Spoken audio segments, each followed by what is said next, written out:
Boa tarde, todo mundo. Bem-vindo de volta na quarta sessão de nosso seminário. Hoje a gente recebe a professora Meredith Blecha-Wells, colega e amiga dos Estados Unidos. Eu conheci a Meredith uns anos atrás, quando ela veio para o Brasil para ministrar aqui em Belo Horizonte, para ministrar um curso, um seminário em Pedagogia com base em Suzuki. Ela tem bacharelado na Indiana, então ela também estudou em Indiana, igual o professor Micheletti, e ela fez mestrado também em Indiana e depois fez o doutorado em New England Conservatory. Em Eastman. Com Alan Harris. E agora ela é professora na Universidade de Oklahoma State, e ela também tem uma grande experiência trabalhando com crianças, trabalhando com alunos de iniciante até um nível avançado. Ela, inclusive, ela treina professores, então, além de trabalhar com alunos, ela também treina professores interessados em tirar certificação como professores de Suzuki. Então, ela tem muita informação boa para compartilhar com vocês. Quem está inscrito, eu mandei um pouco de última hora, peço desculpas, mandei a apostila dessa apresentação, então um rascunho que apresenta a maioria dos tópicos que a professora vai abordar hoje.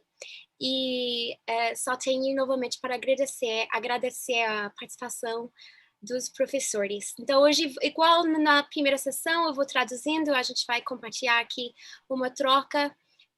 Espero que vocês aproveitem da sessão. So, Meredith, you're all introduced. Okay, great. Well, good afternoon. It is so wonderful to be here. And, these opportunities are just so exciting. We've been able to really come together in a difficult time and see the good parts about it and learn from one another. So I'm so excited to be here with you all and having an exchange of ideas, and we'll dig in. Muito obrigada pelo convite. Esse momento, embora é um momento de muito desafio, está trazendo essas oportunidades para a gente trocar ideias, trocar conhecimento e conectar. Então, estou muito grata de ter essa possibilidade de trocar com vocês.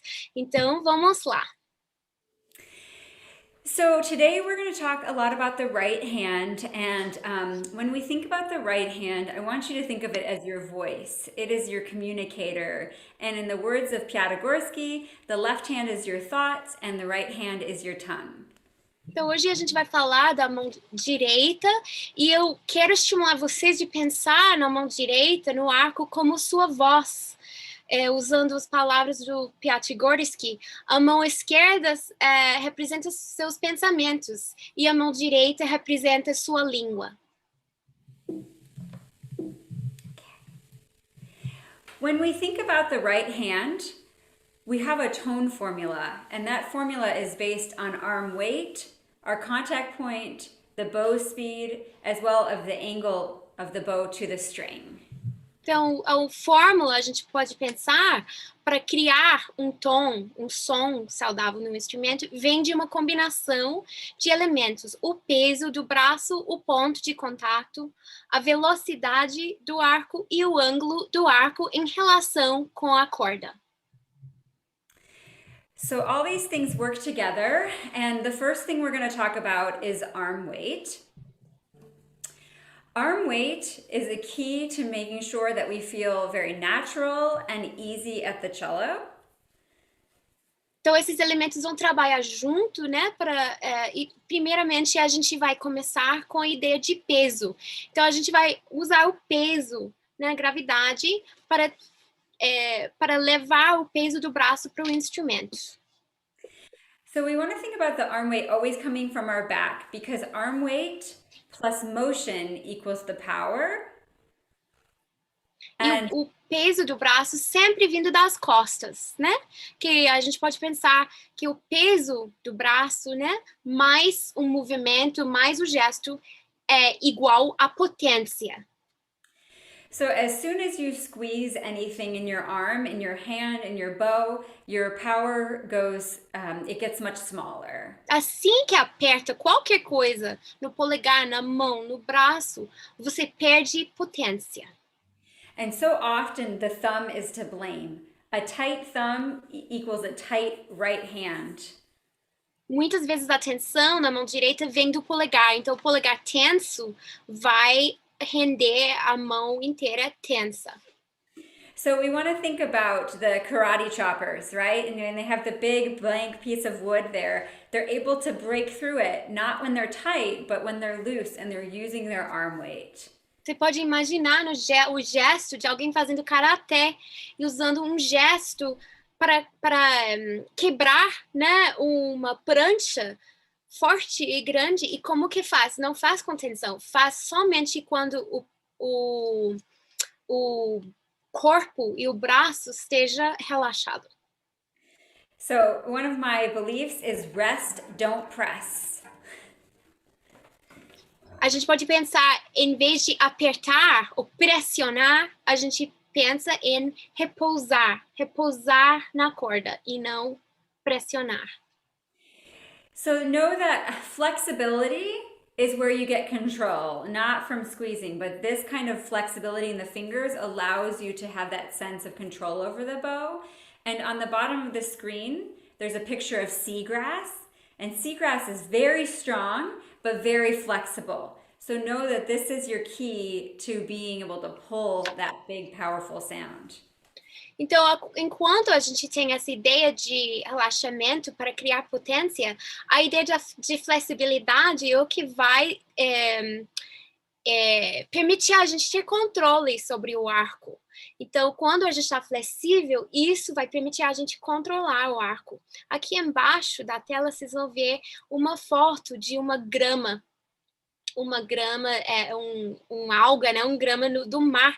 E essa grama nunca quebra, porque está flexível. Então, é uma maneira, uma imagem para pensar na importância da flexibilidade. E lembrando que cada dedo vai ter uma função diferente. Yes, so we'll talk about the role of each finger in a moment, but each finger has a role depending on where you are in the bow. Aí, dependendo de onde a gente está no arco, os dedos vão ter funções diferentes. Okay, so the next element to the tone formula is the contact point, the place where the bow meets the string. And I like to divide it into 5 lanes, and I think that helps in talking with students so you can better identify where you want them to be on the instrument. O próximo elemento seria o ponto de contato. E eu acho interessante a gente dividir a região, né, onde tocamos entre espelho e cavalete, dividir essa região em 5 faixas. Isso ajuda o aluno a identificar os pontos diferentes. And we have to know how the contact points feel different so that as we get to the bridge, we feel more resistance. So we have to allow our bow speed to change to accommodate for that change in resistance from the instrument. Então, a sensação de cada um desses pontos de contato muda, né? E a gente tem que entender essa ideia de resistência, porque enquanto a gente abaixa o ponto de contato e aproxima o cavalete, a gente vai sentir mais resistência no arco, e isso vai determinar nossa velocidade de arco. A gente tem que lembrar dessa sensação e esse conceito. So in my studio, we always use the expression slow and low. Slow bow, low to the bridge for pulling that big sound out of the instrument. Quando a gente quer criar um som grande, um som potente e cheio de qualidade, na minha classe a gente fala slow and low, que significa lento, né, e com ponto baixo, como a chave para a criação de um som saudável e grande. So bow speed in general is important to understand in that it changes across the instrument from contact point lanes as we talked about, but also it can be a musical decision. Então, a velocidade de arco tem a ver, né, com ponto de contato, vai resultar do equilíbrio que a gente tem entre resistência e força, etc. Mas também uma decisão artística de qual tipo de som a gente quer. But often I find that intermediate, advanced, and even college students don't make use of their bow speed enough. They kind of forget about it. It's not a part of their musical decision making. And so I think we really need to be deliberate in establishing a bow speed plan. And with that, I would advise you to take a step back from the instrument and develop the plan, such that you might take a piece of music and use colored pencils. Medium speed is green, fast speed is blue, slow speed is yellow or something. And then mark up your music so you know exactly where you intend at the peak of the phrase, where are you using bow speed in a meaningful way as a basic step to start making more deliberate, conscious choices about your bow speed. Então, minha experiência é que muitos violoncelistas de nível intermediário, mas até avançado, até alunos de universidade, de bacharelado, eles não pensam muito nessa questão de velocidade como uma decisão musical. Então, um exercício que eu acho muito valoroso, muito importante, é de fazer um plano de velocidade, um planejamento de velocidade de arco. E isso é uma coisa que você pode fazer fora do instrumento, pega a partitura e até colocar cores, por exemplo, nessa parte da música eu vou usar verde para indicar uma velocidade médio, e aqui amarelo para indicar mais rápido, ou aqui mais lento. E pensando, sem o instrumento nas mãos, pensando como que você como vai dialogar a velocidade e a intensidade musical daquela parte da música. And our last bow principle is the angle. And to have a good tone, our bow must be straight. So I like to think about making a T between the string and the hair so that I come down and it's perpendicular between the bow and the string.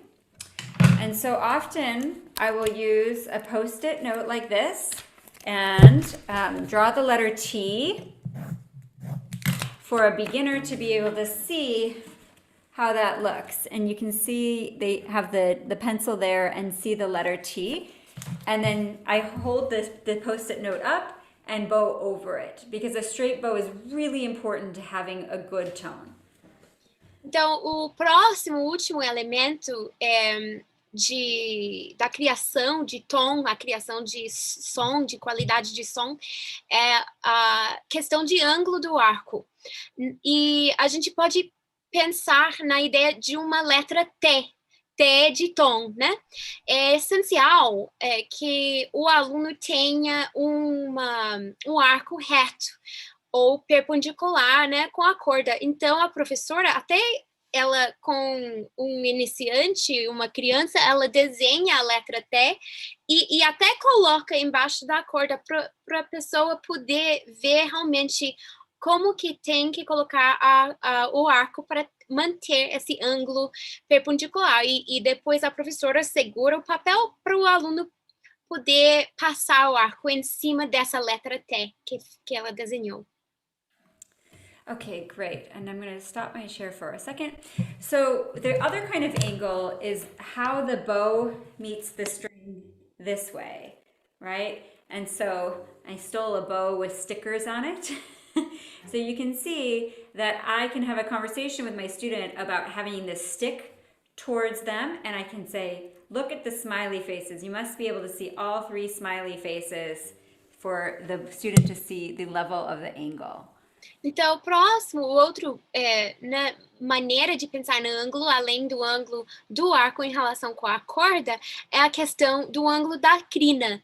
E eu posso virar a madeira mais para mim ou posso virar mais longe. Então, isso vai mudar a quantidade de crina que está em contato com a corda.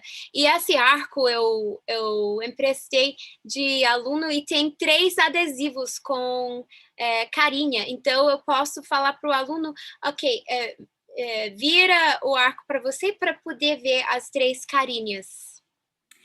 And I think a lot of students, when they're learning, will do string crossings by rolling. So they'll do something like, and in a classroom, if you have the stickers, it's a visual cue for you to see and for them to see as well. Então, é muito comum com iniciantes que eles, às vezes, utilizam esse ângulo do arco no momento de fazer mudanças de corda. Então, a professora demonstrou aqui como uma pessoa poderia fazer a mudança com manipulação da mão. Então, esses adesivos, se você está na situação de uma aula, uma dica visual, né, para você poder saber que não que tá virando e para o aluno também ter uma referência visual. And the other thing, identify them levels 1 through 5, because sometimes you may want more hair or less hair. So level 1 is closest to you, and level 5 we never play on, right? That's too far away. And so, but it's nice to have a level to indicate that. So, sorry, let me stop my screen one more time. So again, level 1 is here, totally, that's not a good sound because you hear the stick. Level 2 is probably ideal. Level 3 is pretty flat. 4, 5. So that you can identify, level 2, 3 is where we want to be teaching almost all the time. Então, eu gosto também de numerar, né, os ângulos, vários ângulos do arco. Então, o ângulo com a madeira mais para mim, com a madeira quase encostando com a corda, perto do espelho, seria 1, né? Uma posição de arco que não rende um som muito bom. Depois, 2, a gente está mais natural, né? Na posição que a gente usa mais. 3 seria com crina reta, usando a crina toda, etc. E normalmente a gente não usa 5, com certeza, e infrequentemente 4, mas é bom ter esses números só como uma referência. Normalmente, sobretudo no início, a gente ensina para o aluno tocar com níveis 2 e 3 desse ângulo. So, all of these things come together to form this tone formula, and I think that we need to practice them daily with our students. Então, todos esses elementos vão juntar para criar uma fórmula, né? Para uma fórmula que vai determinar o som que a gente cria. E eu acho muito importante treinar esses elementos todos os dias com nossos alunos. And I think you can do this really at any level. Maybe, not the beginner, because a lot of these are for full bow. But starting from the very beginning, we should be working on daily warm-ups with our students for the tone and for the bow. And so the exercises here I have, you can do for bow speed, you can do for contact point, and you can do for bow weight. Então, são exercícios que a gente pode utilizar com alunos de quase qualquer nível. Às vezes não o bem inicinho, porque requer o aluno utilizar o arco inteiro, mas uma vez que o aluno está usando o arco inteiro, pode ser usado.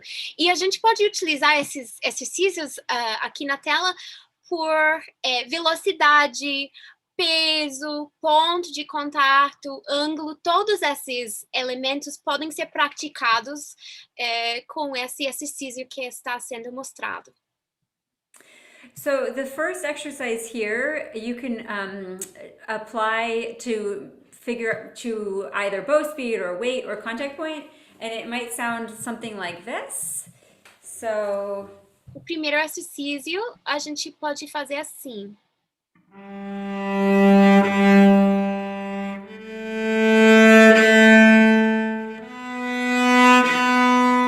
So this is bow speed. It may be bow weight.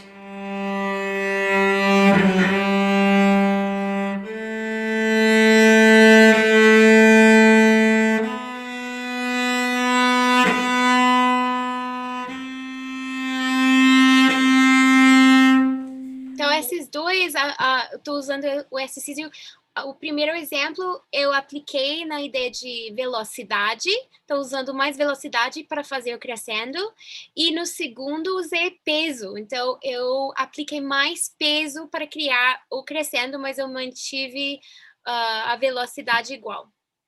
And then, of course, contact point.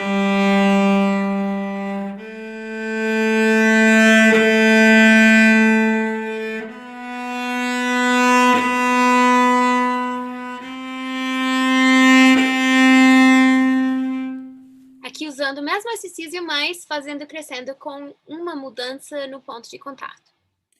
Another one for contact point that I like to do is something that I call kind of the sliding bow. So I'll put my metronome on. Então, o outro que eu uso para treinar ponto de contato, eu chamo do arco escorregando. So 1, 2, 3, 4, 1, 2, 3, 4.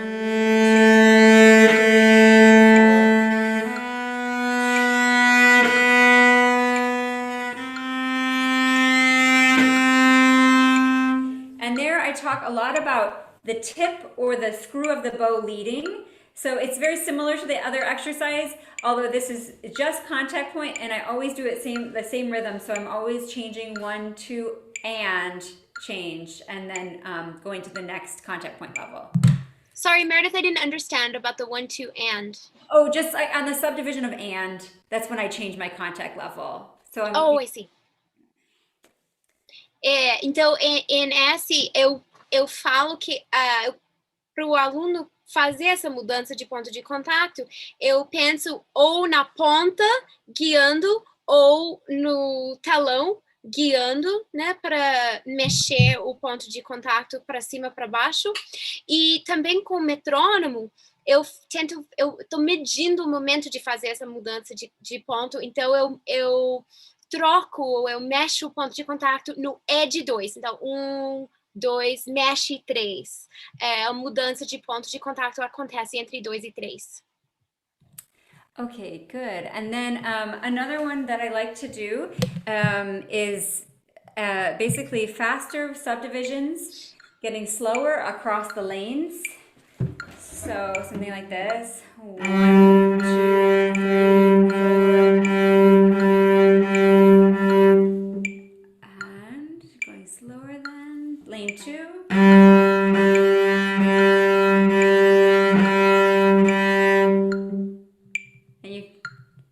Slower then for lane 3.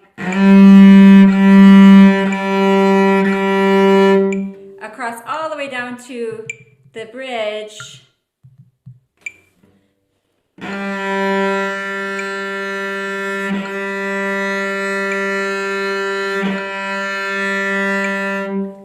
So all 5 lanes at a slower subdivision. Então, nesse exercício, eu faço uma variedade de subdivisões com velocidades diferentes de acordo com a faixa, se é 1, 2, 3, 4, 5.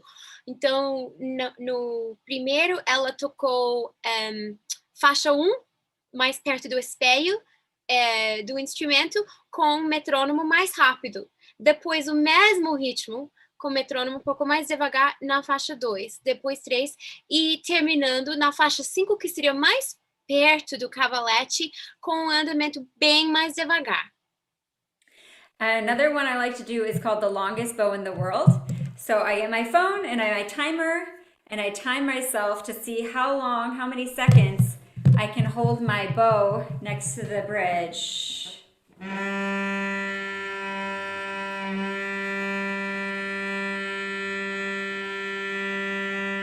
Get the idea, right? Nesse exercício eu chamo o maior arco do mundo.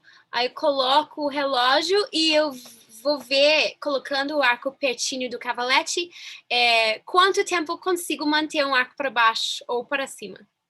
And I think, in a classroom situation with multiple students, that's kind of fun because they can compete against each other who can have the longest bow. Esse exercício é divertido quando você tem um grupo de alunos, porque aí eles façam uma pequena competição para ver quem que consegue manter o arco mais. And then the other thing I mentioned earlier is having finger awareness. And so knowing which finger does what, depending on where you are in the bow. O outro elemento que é importante considerar é a consciência dos dedos. Então, é importante, de acordo com onde a gente está tocando no arco, de saber quais são os papéis dos instrumentos, dos diversos dedos. So at the frog, first finger's off, then pinky, third, first finger, sorry.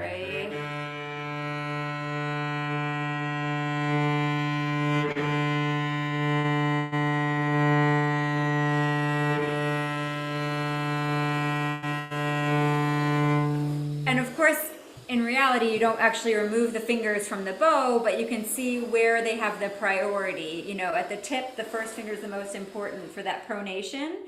And at the frog, you want to feel that whole arm weight by not resting so much on the first finger. Então, nesse exercício, a gente pode observar a importância de cada dedo.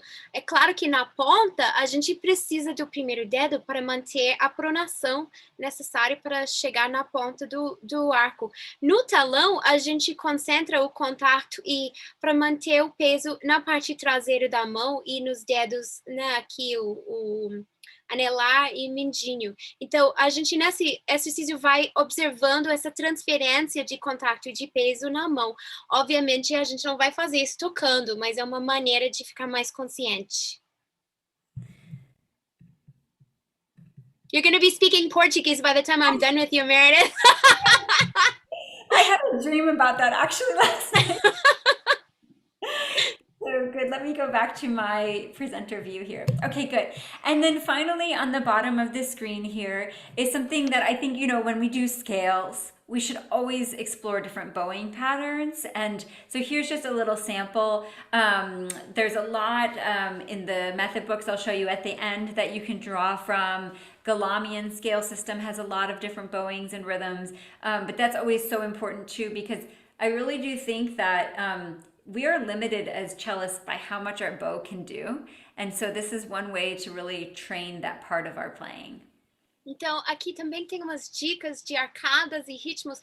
Eu acho muito importante treinar todos os dias ritmos diferentes, né? E tem uns ritmos, umas sugestões em vários métodos. Em Galamian tem muitas sugestões, combinações de arcadas e ritmos. A gente é só limitado pelas as coisas, né? As habilidades de nossos arcos. Então, o mais que a gente consegue flexibilizar e desenvolver opções de arcada, de ritmo, de controle, mais musicalidade a gente vai ter mais acesso a mais opções musicais. Então, aqui tem vários exemplos. You know, I like the book Meredith, I like the Yampolsky scale book because every scale has a different rhythm, so I think it keeps things kind of interesting as well. Yeah, eu gosto, tô só falando que eu gosto do livro do Yampolsky, porque cada tonalidade tem sugestões de ritmos diferentes, então sempre fica mudando. Good. Okay, so these are kind of the principles that drive our bow decisions: contact, point, bow speed, the weight, all of those things. And so now let's talk a little bit about how we set up those early students to maximize these skills. Então, esses elementos que a professora apresentou, eles são os fundamentos para como a gente vai organizar o arco e como que a gente vai criar vários resultados musicais. Então, agora a gente vai falar um pouco sobre os fundamentos, como colocar o aluno com o arco na sala de aula. Great. And just before, because I forgot I had this screen. So these are kind of my thoughts, right? So softness is strength, right? We always want to be loose, easy. We want the ring in the sound. So ring is king.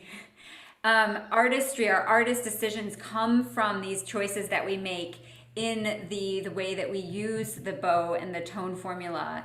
and that remember that our bow is always our voice. When we speak, no two syllables are the same. So think about your volume, your articulation, the type of tone that you want, the direction of your voice, and the shaping of the sentences or the phrases. Então, só lembrando algumas ideias relevantes ao desenvolvimento do arco, da técnica do arco. Primeiramente, que a potência vem de flexibilidade, vem de ser... eu não quero dizer moleza, acho que estou faltando uma palavra, mas de ser flexível, mole, suave. Isso que vai deixar a gente com mais acesso à potência, né? E que tensão acaba virando fraqueza, na verdade. A gente fica mais fraco quando estamos com tensão, em vez de ter mais poder. Sonoridade, né? Em inglês rima, então fica legal, ring is king, mas em português a questão de ressonância, né? É sempre importante, sempre tem que ser a guia. Artes, a nossa... capacidade de ser artista, né? Isso vem dessas combinações. Então, essa fórmula que a gente pode pensar entre peso, velocidade, ponto de contato, ângulo de arco, esses são os elementos, né? As tintas a gente pode pensar para criar a pintura da música. Então, acho que aqui a gente pode pensar naquela diferença entre as ferramentas do artesão que a gente usa para criar uma artista, a voz de um artista. O arco é sua voz. Então, quando a gente fala, a gente nunca fala duas sílabas iguais. Então, tem que pensar no volume, na articulação, na densidade do tom, na direção da voz, na música, na linha, contorno da frase. Todos esses elementos a gente usa sem pensar quando a gente fala. E esses elementos também aplicam na linha musical. So now the beginners. So, as we've talked a lot about the weight coming from the back and using gravity. We want to feel this arm hang. And if there's anything that's too tight or out of its position, we lose that weight. So I like to think of the back as kind of like a water hose, where if you tied a knot in it, all the water would stop right at that knot, right? So we have to look for this alignment so we can really feel that weight. And one way I like to do that is kind of this cello handshake. So I would grab my student's hand and kind of try to move around their dead weight in their arm. Então, o primeiro, né, princípio da mão direita é que a gente sempre tem que sentir a potência e o peso começando nas costas e passando pelo braço para chegar no arco. Então, eu gosto da ideia, desculpa, a professora gosta da ideia da mangueira. Então, a gente pensando que como uma mangueira, se tem algum nó, a água para, né? A água não vai fluir até o fim, até a boca da mangueira. Uma maneira que eu gosto de trazer essa ideia para o aluno eu pego a mão do aluno e eu vou manipulando para sentir o peso passivo, né? O peso morto do braço. And when it comes to the bow hold, we want it to also be as natural as possible. We're always looking for the bow to be a natural extension to the arm. So I like to make my students custom-made bow holds. It's their special bow hold. And the way you get that is just have them hang their hand here and flip it over. And it's a beautiful bow hold right there.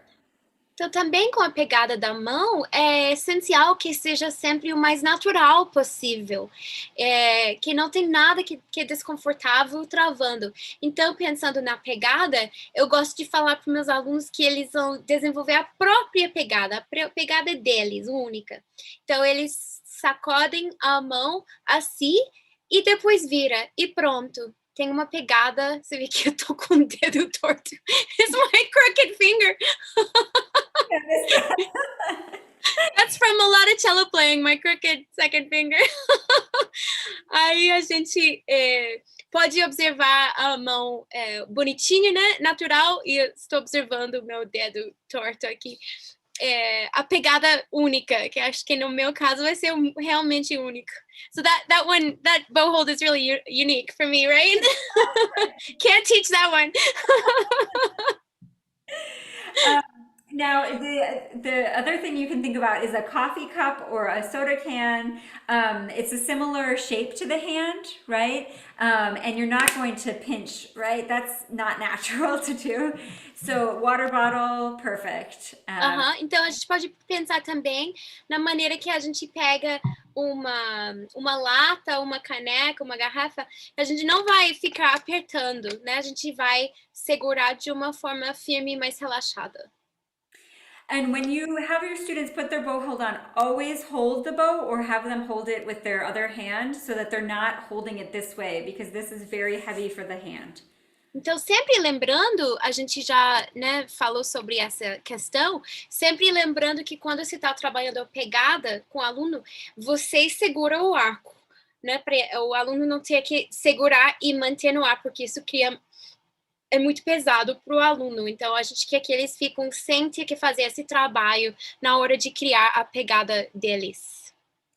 And so when I put the bow on, I will guide it into the student's hand, and then I aim my middle finger here on the silver part. In the United States, we have a terrible fast food restaurant called Long John Silver, and so I think Long John, the finger goes on silver here. That is so cheesy. Suzuki is filled with the cheesiest jokes. Now, some people teach it this way, right? I mean, so everybody's bow hold's a little different, and so you have to find what works for you and what's comfortable for you, and also be flexible with your students. But that's where I at least try to start it, is the middle finger is on that silver part there. And that's exactly how Gudrun suggested as well to take. She started with that same point. Então, igual com a sugestão da professora Gudrun, anteontem, a professora Meredith sugere que a gente comece com o segundo dedo e coloca no metal. Aí depois os outros dedos vão se ajustando em função disso. Agora, é claro, cada mão é diferente, cada pessoa é diferente. Então, a gente tem que ter uma flexibilidade como professor. Mas como guia, é interessante colocar o segundo dedo nesse lugar, né? E deixar os outros dedos. Aí tem uma piada, porque existe uma rede de comida chama Long John Silver, mas acho que não traduz em português. Então, depois vocês podem me perguntar no privado, no grupo de WhatsApp, eu explico. But the thing is, I don't think say to the child, okay, you know, your first finger goes here, second finger goes here, third finger and thumb goes here, because you're going to have a fist by the end, or something that looks really weird like this. So you want to try to come back to that custom-made bow hold, flip it over, and place the bow in their hand if you're in a situation where it's one-on-one, or you can work with just a few children at the same time, because otherwise it just looks really tight by the end of that. Então, não é interessante você falar para o aluno, não, o primeiro dedo vai aqui, o segundo aqui, vai posicionando dedo por dedo. Por quê? Porque você vai acabar criando uma preocupação, uma tensão na mão, às vezes uma posição super esquisita. É muito mais interessante sempre voltar nessa ideia da mão relaxada do aluno e deixar ele ou ela pegar o arco com essa forma relaxada e natural da mão, e não pensando nos dedos um por um. And so when you're working on a bow hold with a classroom or a student, encourage them to hold it vertically, again, when they're learning, so that the cello is always what holds up the bow. They're never trying to do this, at least initially. This is always vertical. Então, uma outra maneira de trabalhar, a professora Larissa e Gudrun falaram de trabalhar o arco no instrumento. A professora Meredith também sugere que pode trabalhar com o arco no vertical, porque também com o mesmo princípio, que o aluno não está tendo que segurar aquele peso do arco, mas o arco fica equilibrado. Good, and you always want to make sure that the thumb is flexible. People teach it to be rounded, but you can be stuck and be rounded, right? So you want to have this flexible joint here.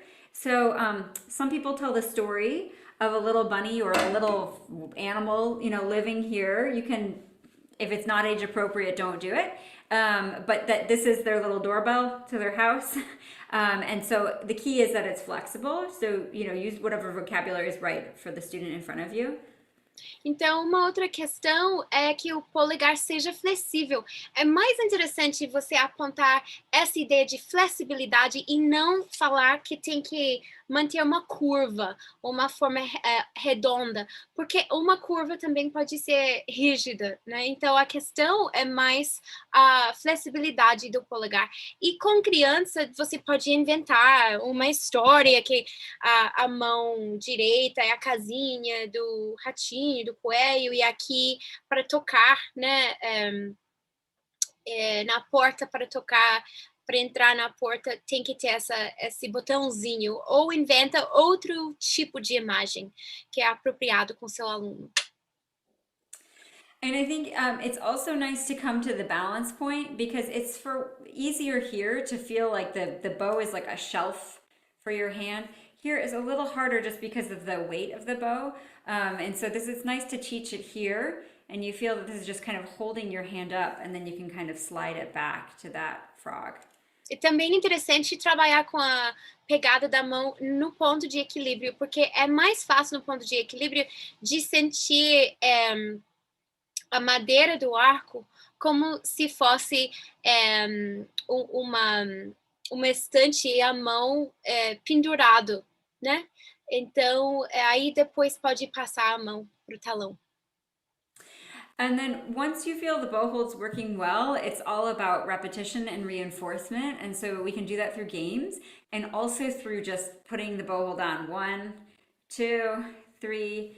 And a lot of teachers will teach as many as they'll ask their students to do 1,000 of them. Some teachers are not as intense, 500. But either way, there should be a certificate or an award at the end.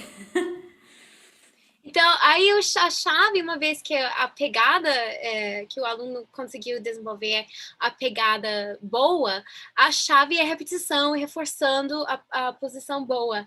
Então, tem professores que dão certificado uma vez que o aluno tem feito 1.000 pegadas certas, ou às vezes 500, mas essa questão de repetição não pode ser esquecido, que é isso que vai reforçar e vai construir um hábito bom.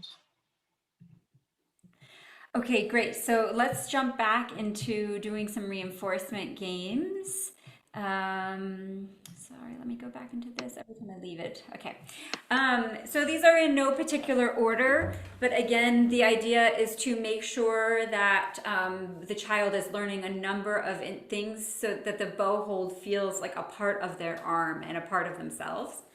Então, esses jogos e exercícios são movimentos variados que o aluno pode fazer, todos reforçando uma sensação de controle e de conexão, para o aluno sentir que o arco é simplesmente uma extensão do braço direito. Okay, so the first is called grasshopper, and that's after the bug that jumps, right? And the idea is that we go from one spot to the next and we land with control this way. O primeiro se chama gafanhota, o arco pula de um ponto para o outro e a gente pousa com controle. Similarly, you can just do it in one spot, again, trying to feel the shoulder and arm come to rest. So we rest on the string, don't press, right? So up and down in one spot. Pode também ser feito no mesmo ponto, levantando e colocando de volta. É importante, quando volta a ter contato com a corda, que o braço repousa na corda. Então, que ele não pressione, mas repousa e que seja relaxado no braço. Similarly, this Ferris wheel is the idea of moving the bow and hanging the arm. So you're again feeling that natural arm weight. A roda gigante também a gente faz o gesto de um círculo, segurando o arco com as duas mãos e também sentindo o peso do braço no gesto e também quando volta a ter contato com a corda. And so when we connect the bow to the string, we want to feel like we're pulling, right? So what I'll do is talk about the different parts of the string. So if you think about the string, you could come on top of it, right? Or you can vision pulling to the side of it, to the deepest part of the string. And so that's the idea of feeling like the string, you're getting to the bottom of it. If you kind of feel like you pull to the side of the string like this, and remember that the string spins in a circle. So if we just play on the top, we're not getting that full depth. Where that, you can see how the string has a bigger width to the circle of it. Então, a ideia do gesto de tocar sempre vem da ideia de puxar, né?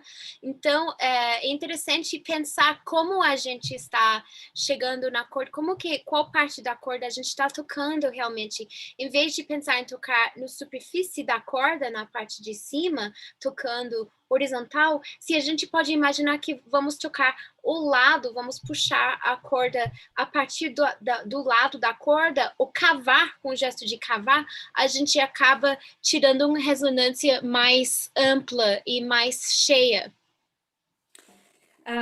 Another one I like to do is to pretend that this is a pencil tip and have students write their names on the ceiling, or to do anything to basically move within the bow vertically.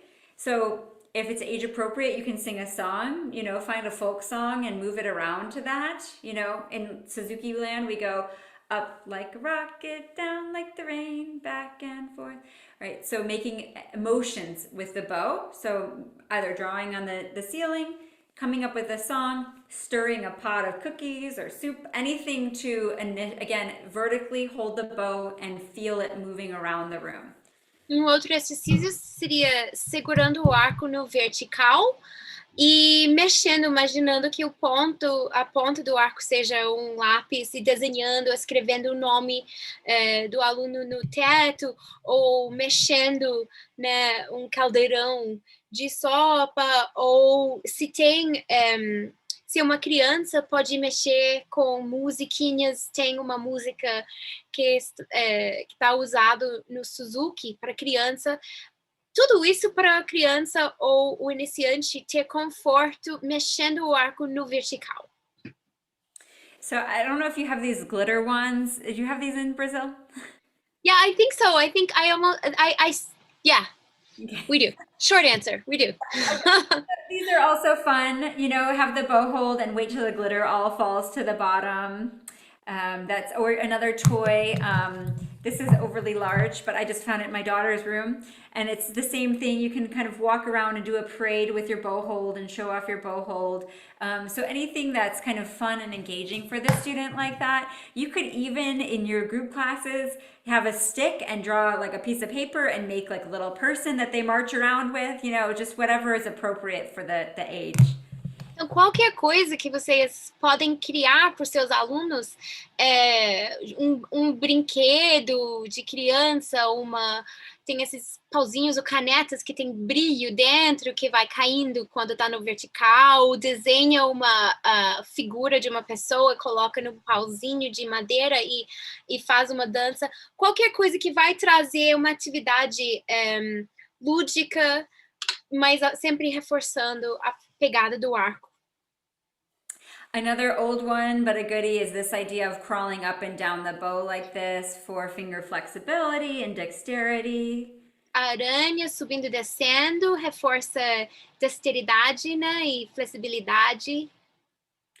And then doing some what are called rock and rolls, where you basically trace the bridge and you find how the arm has to move, and then you can move it up here. And as you work on string crossings, you can do it in all different parts of the bow, you know, and you can even sound it out, but so that they start to learn about the angles of the bow. This rock and roll is really nice.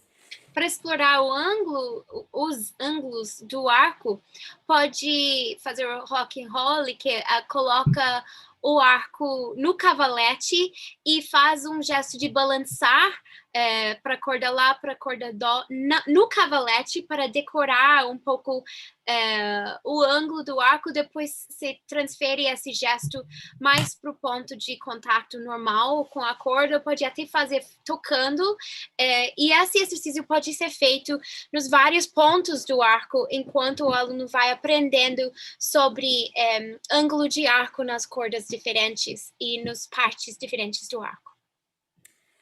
And so all of these games are, again, to feel comfortable with the bow and to feel natural with the bow. And so when we come to start using the bow, we want to make sure that we're using as small of a spot as possible. Some of the old methods would introduce the whole bow at once, but when you do that, you're relying on moving too many joints. You have your upper arm and your forearm, and the possibility for it being straight and having a good tone is much more challenging. Então, todos esses exercícios têm como objetivo deixando o arco e a mão direita o mais natural possível, né? Agora, tem métodos mais antigos que já aplicam o arco todo, já utilizam o arco todo. O problema é que vai utilizando, abordando todas as articulações do braço, e é interessante, eu acho, né, interessante trabalhar uma região menor do arco para o aluno sentir mais controle. Meredith, I feel, at least in my experience in Brazil, I think the gesture of using the whole arm at the frog is the least exploited, whereas I feel like many people here are more used to using the forearm. So it's another argument maybe for starting with small bows at the frog. And I don't know where that comes from, but I see that with a lot of students.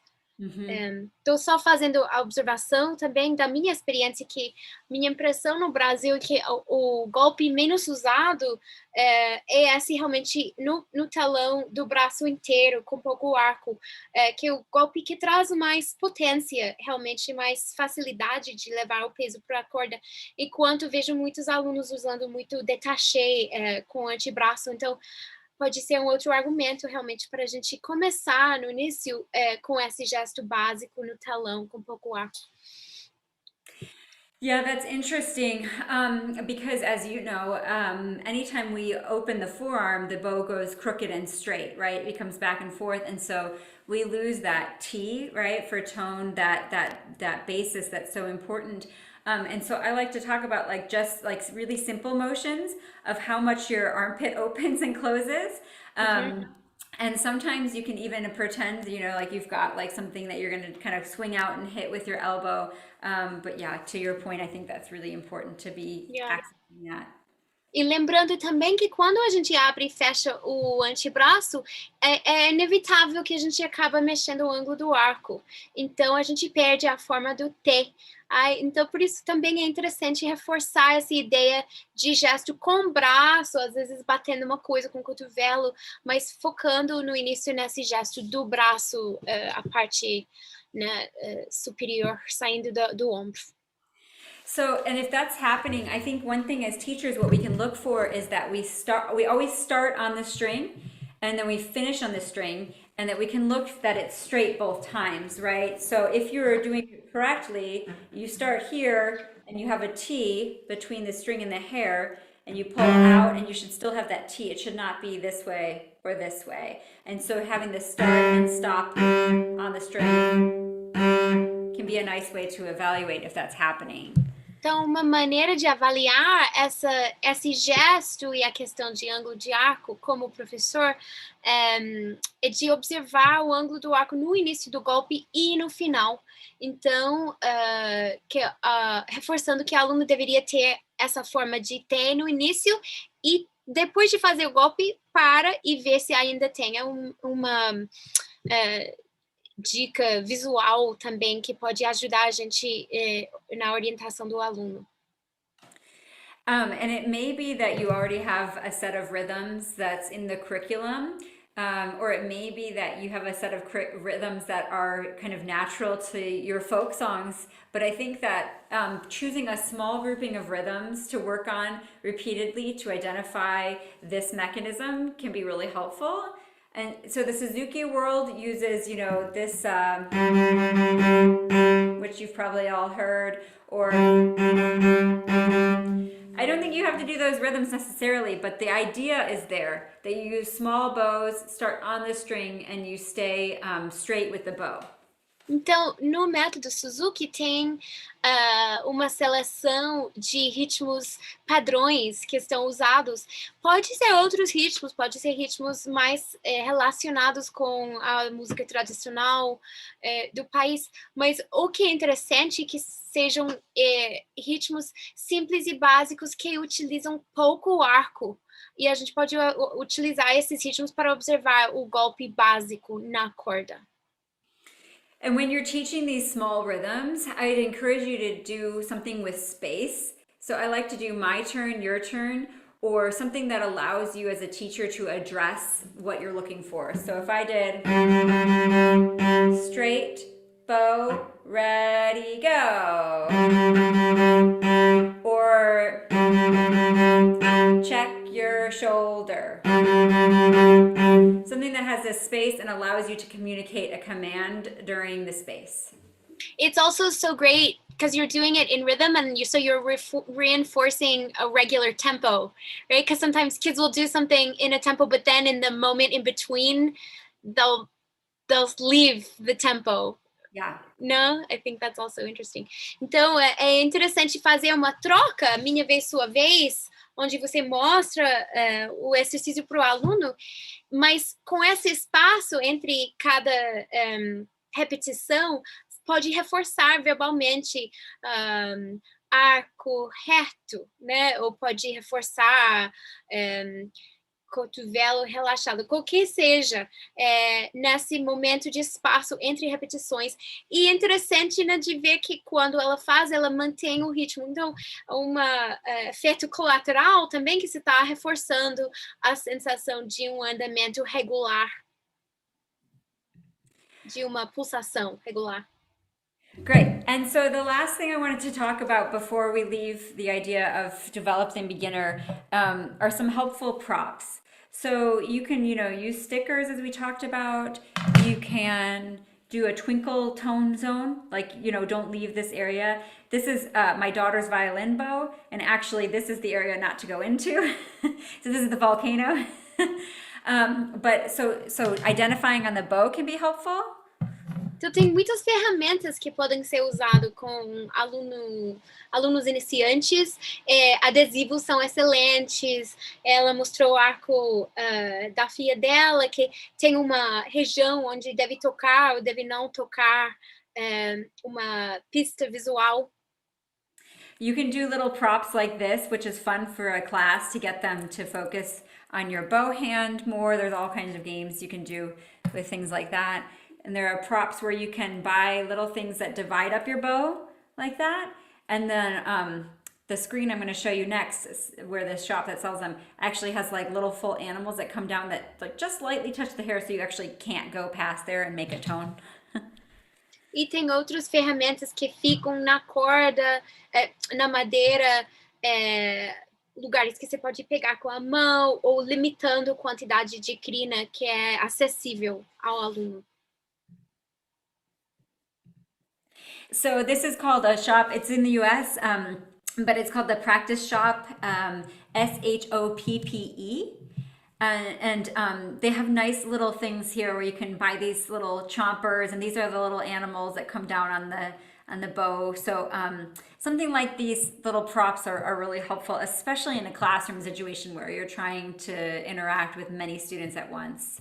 Então, todos esses aqui são visuais, né, fotos de uma loja nos Estados Unidos que vende brinquedinhos e ferramentas para professores, mas basicamente eles estão trazendo a atenção do aluno para a mão direita, trazendo a atenção para a região onde deve tocar, ou até os bichinhos no lado direito, embaixo, eles encostam na corda, então você coloca e o aluno não consegue passar eles, fica restrito a uma região específica do arco. Essas ferramentas ou outros parecidos podem ser muito interessantes quando você está numa aula com vários alunos, e como uma maneira de chamar atenção, limitar, né, as questões do uso do arco deles quando são muitos.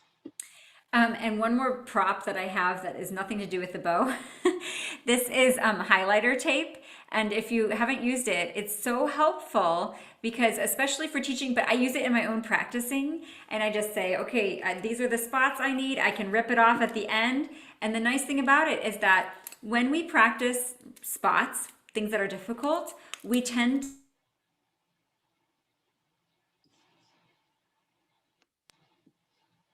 it's working well, but your music is all marked up and you go to play it in performance, it's all of a sudden like that comes back. And so the tape is really nice because you can just rip it right off when you're done with that spot and it's like a clean copy. So that's my random You're saying you put the tape on the score.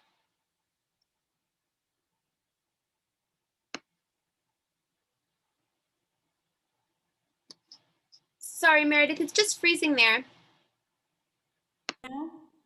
Oops.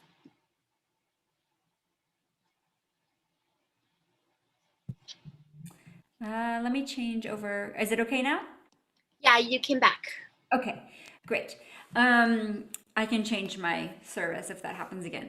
But I think this is a good stopping spot before we talk about bow strokes. If anybody has questions about setup or beginners, or we can also do questions later. Tá, então agora, gente, a gente vai fazer uma transição para falar de golpes de arco. Então, dando uma olhada aqui nas perguntas, um comentário, né, da Priscila Assunção, que ensino para crianças tem que ser lúdico, né? Eu acho que o ensino para todo mundo deve ser lúdico, mas com criança é muito importante. E isso é um dom, né? Os professores, bons professores de crianças têm um saco de ferramentas para deixar o ensino mais lúdico. Isso é maravilhoso. Just a comment, Meredith, that teaching with kids has to remain playful. And I was saying that, you know, ideally it's playful for everyone, but with children it's especially important. And so it's so helpful to have like your toolbox when you're a teacher of kids of different games. I know that you're great with that. Então, outra pergunta é se tem alguma diferença quando a gente tem um aluno canhoto, se isso faz uma diferença. So, do you think there's any difference, Meredith, when you deal with left-handed students? Is that one? Susanna asks, her son is autistic and is 6 years old and is left-handed. He has a cello, but she's a little in doubt whether this issue of being left-handed makes a difference. I don't think so. I have not noticed any, you know, one hand dominant over the other changes things for them at all. Na experiência da professora Meredith, Susanna, isso não tem mostrado, não tem sido diferente, né, para destro canhoto, alunos destros ou canhotos. Também não é uma coisa que eu tenho visto. Estela pergunta até qual ponto de qualidade de execução dos exercícios os músicos podemos esperar ou pedir. Interessante a pergunta. So here's a good question. Estella is asking, so what point when you're, you know, in the beginning, what level of quality of, you know, execution should you demand of a student when they're at the beginning? Or should we expect, to not use the word demand? Sure. Yeah, I think, you know, every child is different. And I think to get a tone on a string instrument is always a challenge, much more so than a piano. And so I think it takes quite a long time. It's not unusual for it to be a solid year before you start to like the sound that you're getting consistently. And I think it's important to keep reinforcing the skills that you're teaching with new games and new ideas and having them do some of the repetition. But yeah, I do think that the whole first year is about the tone and developing that. And if you look at like early curriculums, the whole first book is really about the tone and the bow. And sure, they're learning some notes, but they're not really shifting and they're not really, certainly not doing vibrato. And so I think to be patient and to know that it may be, you know, a good 12 months to just focus on the quality of tone. Uhum. Então, a questão de instrumentos de cordas é que é difícil, muito difícil tirar um som bom. Não é como um piano que a gente encosta e já tira um som de qualidade. Então, a gente tem que lidar com muita paciência, sobretudo no primeiro ano de estudos. A maioria dos métodos, você vê que, embora estão ensinando algumas coisas de mão esquerda, coisas técnicas, tem como foco a produção de qualidade de som. Então, é importante sempre, não necessariamente cobrar, mas ter essa paciência que vai demorar mesmo até conseguir uma qualidade bacana. And I guess it's sort of an art to make the student feel that they're progressing even when you're insisting on the same thing over and over. Yeah, for sure. And I do think that's why it really helps to have new ideas in terms of new games and new songs that you can do. And honestly, by introducing the left hand, there's the left hand is so straightforward that relatively speaking, and the rhythms are so straightforward, relatively speaking, that you really can focus primarily on the bow, I think. And so they feel like they're progressing, you know? Então, uma coisa interessante, embora o aluno, às vezes, continua muito tempo trabalhando as mesmas ferramentas, as mesmas técnicas de arco, na procura de uma qualidade de som boa,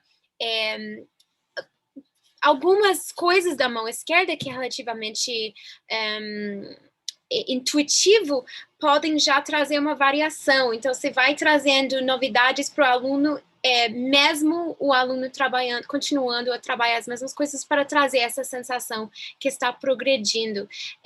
Meredith, then there's a question about the site where you bought those things, and I didn't actually understand. So I'm going to ask you to put it in the chat here for me, and then my students can put it on the YouTube. Então, tinha uma pergunta sobre o site onde a professora mostrou as ferramentas de ensino.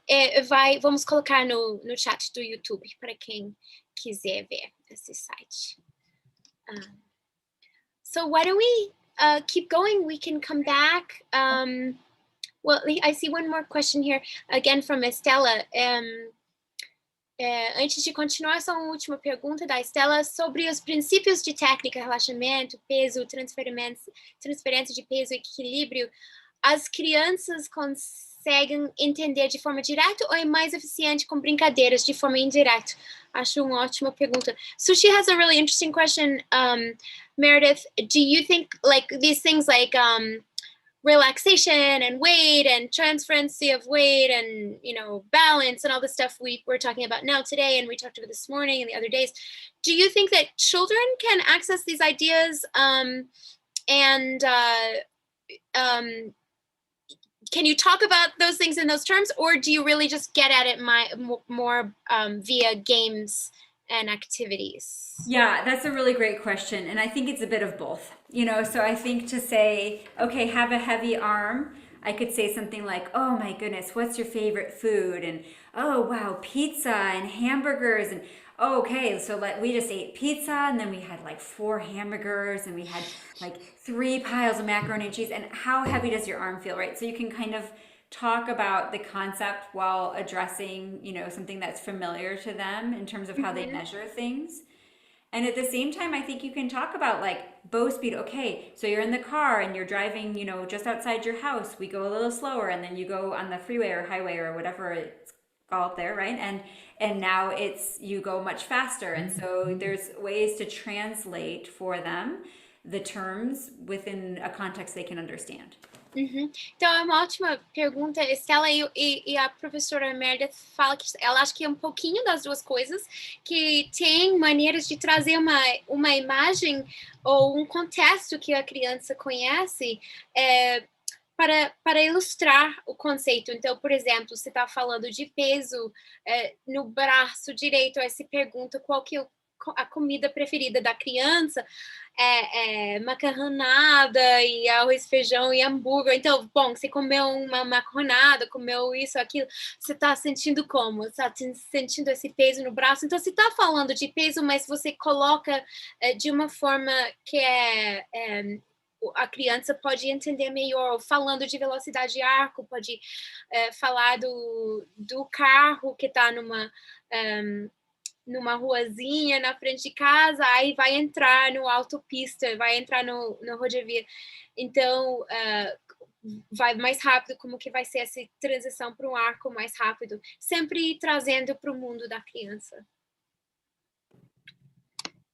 Great. Well, we can take more at the end, so why don't we keep going with the next topic? That's great. Okay. Okay. Good. Okay, so now we're going to move a little bit more into different types of bow strokes. And so when we talk about bow strokes, the child or the student or yourselves as professionals, we all need to know what part of the arm is doing it, what part of the bow that means, and what kind of sound we want to really get the bow stroke working well. Então, pensando em golpes de arco, tanto para nós, né, profissionais e professores, quanto para crianças e alunos, a gente, pensando em golpes de arco, tem que pensar qual parte do braço eu vou mexer, eu vou acionar, qual parte do arco eu vou utilizar e qual tipo de som eu quero que seja o resultado do golpe. So I make sure, again, to the question about terminology, I identify what the upper parts of the arm are, what the forearm is, the whole arm moving as a unit, and then, of course, the parts of the bow, and make sure that the students clearly understand what we're talking about there. Então, é muito importante, a partir do início, de identificar as partes do braço, né, o antebraço, o braço, o cotovelo, e também as partes do arco, para você poder falar esses termos, sabendo que o aluno entendeu direitinho. Great. Okay, so we'll talk through some of the common bowings in the cello repertoire, starting first where I believe it should start in like the earliest curriculum with staccato. So when we think about staccato, we think about a crisp K sound with a ringing vowel at the end. Listening for that ring. Então, o primeiro golpe, o mais simples, que normalmente está usado no início dos métodos, da maioria dos métodos, seria staccato. E a gente pode pensar que a gente quer criar um som claro e articulado com K no início e um vogal no final, que seja ressonante. So when we talk about this stroke, it starts on the string, and it's the whole arm stroke, as we were talking about a little bit before, in the lower half of the bow. And we really want to connect the weight to the string. So I talk about the stick coming down to the hair a little bit, and almost wiggling that string back and forth. I can feel my weight kind of wiggle that string, and then I swing and release. I feel that weight, and then I release. And cello playing is all about kind of working and releasing. So there is some effort, but you have to find the release so that you don't get tight over the long run. Então, o golpe, a gente vai começar na corda, sentir o arco é um golpe do braço inteiro, né? Então, a gente vai começar na corda, na parte inferior do arco, sentir o peso do braço inteiro no início, e a gente pode, para realmente ter essa sensação de peso, pensar em trazer a madeira mais perto da crina, da corda, para realmente entregar esse peso do braço. E tem esse exercício de mexer a corda sem tocar, para sentir que realmente existe uma conexão boa entre crina e corda. E depois soltar. Sempre tocando o violoncelo, um instrumento de cordas, a gente está trabalhando em momentos de energia, de trabalho, e depois momentos de soltar. Então, o início do golpe é ativo, a gente faz um trabalho, né, aplica energia, e depois solta e pousa novamente na corda. And right away, I think we need to talk about that ring with the children and listening for that. And again, I think about the swing And the swing equals the ring for me. And interestingly enough, I think it's a really great way to talk about intonation as well, because if you're really in the center of the pitch, it's going to ring a lot more. And so it's both great for the bow and for the ear to start thinking about how that ring is a part of the picture. Lembrando novamente da ideia de ressonância, é muito importante. Então, a ressonância vai vir desse gesto de balançar o braço, um gesto simples e fluido. E vocês podem incentivar o aluno a procurar essa ressonância. Também essa ideia de ressonância é importante quando a gente trabalha a afinação, por exemplo, porque uma nota bem centrada, um dedo bem centrado, vai resultar numa ressonância mais saudável. So I think you want to make sure that that stroke is working really well, that whole arm stroke, before teaching this détaché stroke. And I would spend quite a long time developing that, again, looking for that straight bow, and then move on to the détaché stroke as a second stroke. Então, realmente é importante trabalhar bastante o staccato, esse golpe simples, usando o arco inteiro, antes de proceder para o détaché. Pode ficar bastante tempo no staccato. So the word détaché, as you may know, translates as detached. And so it's a small ringing sound with a small separation. It sounds this way, and you can see that my forearm is mostly the responsible party for that stroke working well. When I do it quickly, my bow looks straight, but if I were to slow it down, you would see that it goes from straight to crooked and back to straight. Então, o próximo golpe é o détaché, é um gesto do antebraço na corda, e a gente vai colocar o arco começando no ponto de equilíbrio. E é interessante ver que quando a gente toca esse gesto, esse golpe mais rápido, o arco parece reto, mas na verdade o ângulo não fica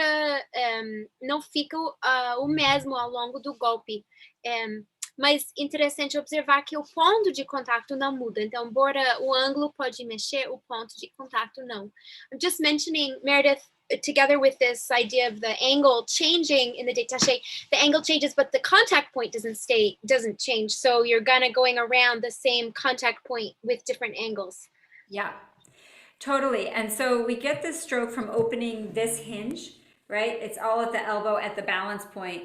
And when we do it, what we want to feel is kind of the idea of a rebound stroke, right? So it's like you work and then you get the next one for free. And so if you have a half inflated balloon, it feels really good to put it towards the cellist's knee and to rebound into that, because you get the second stroke coming back at you for free. And that again is the principle of the work and release.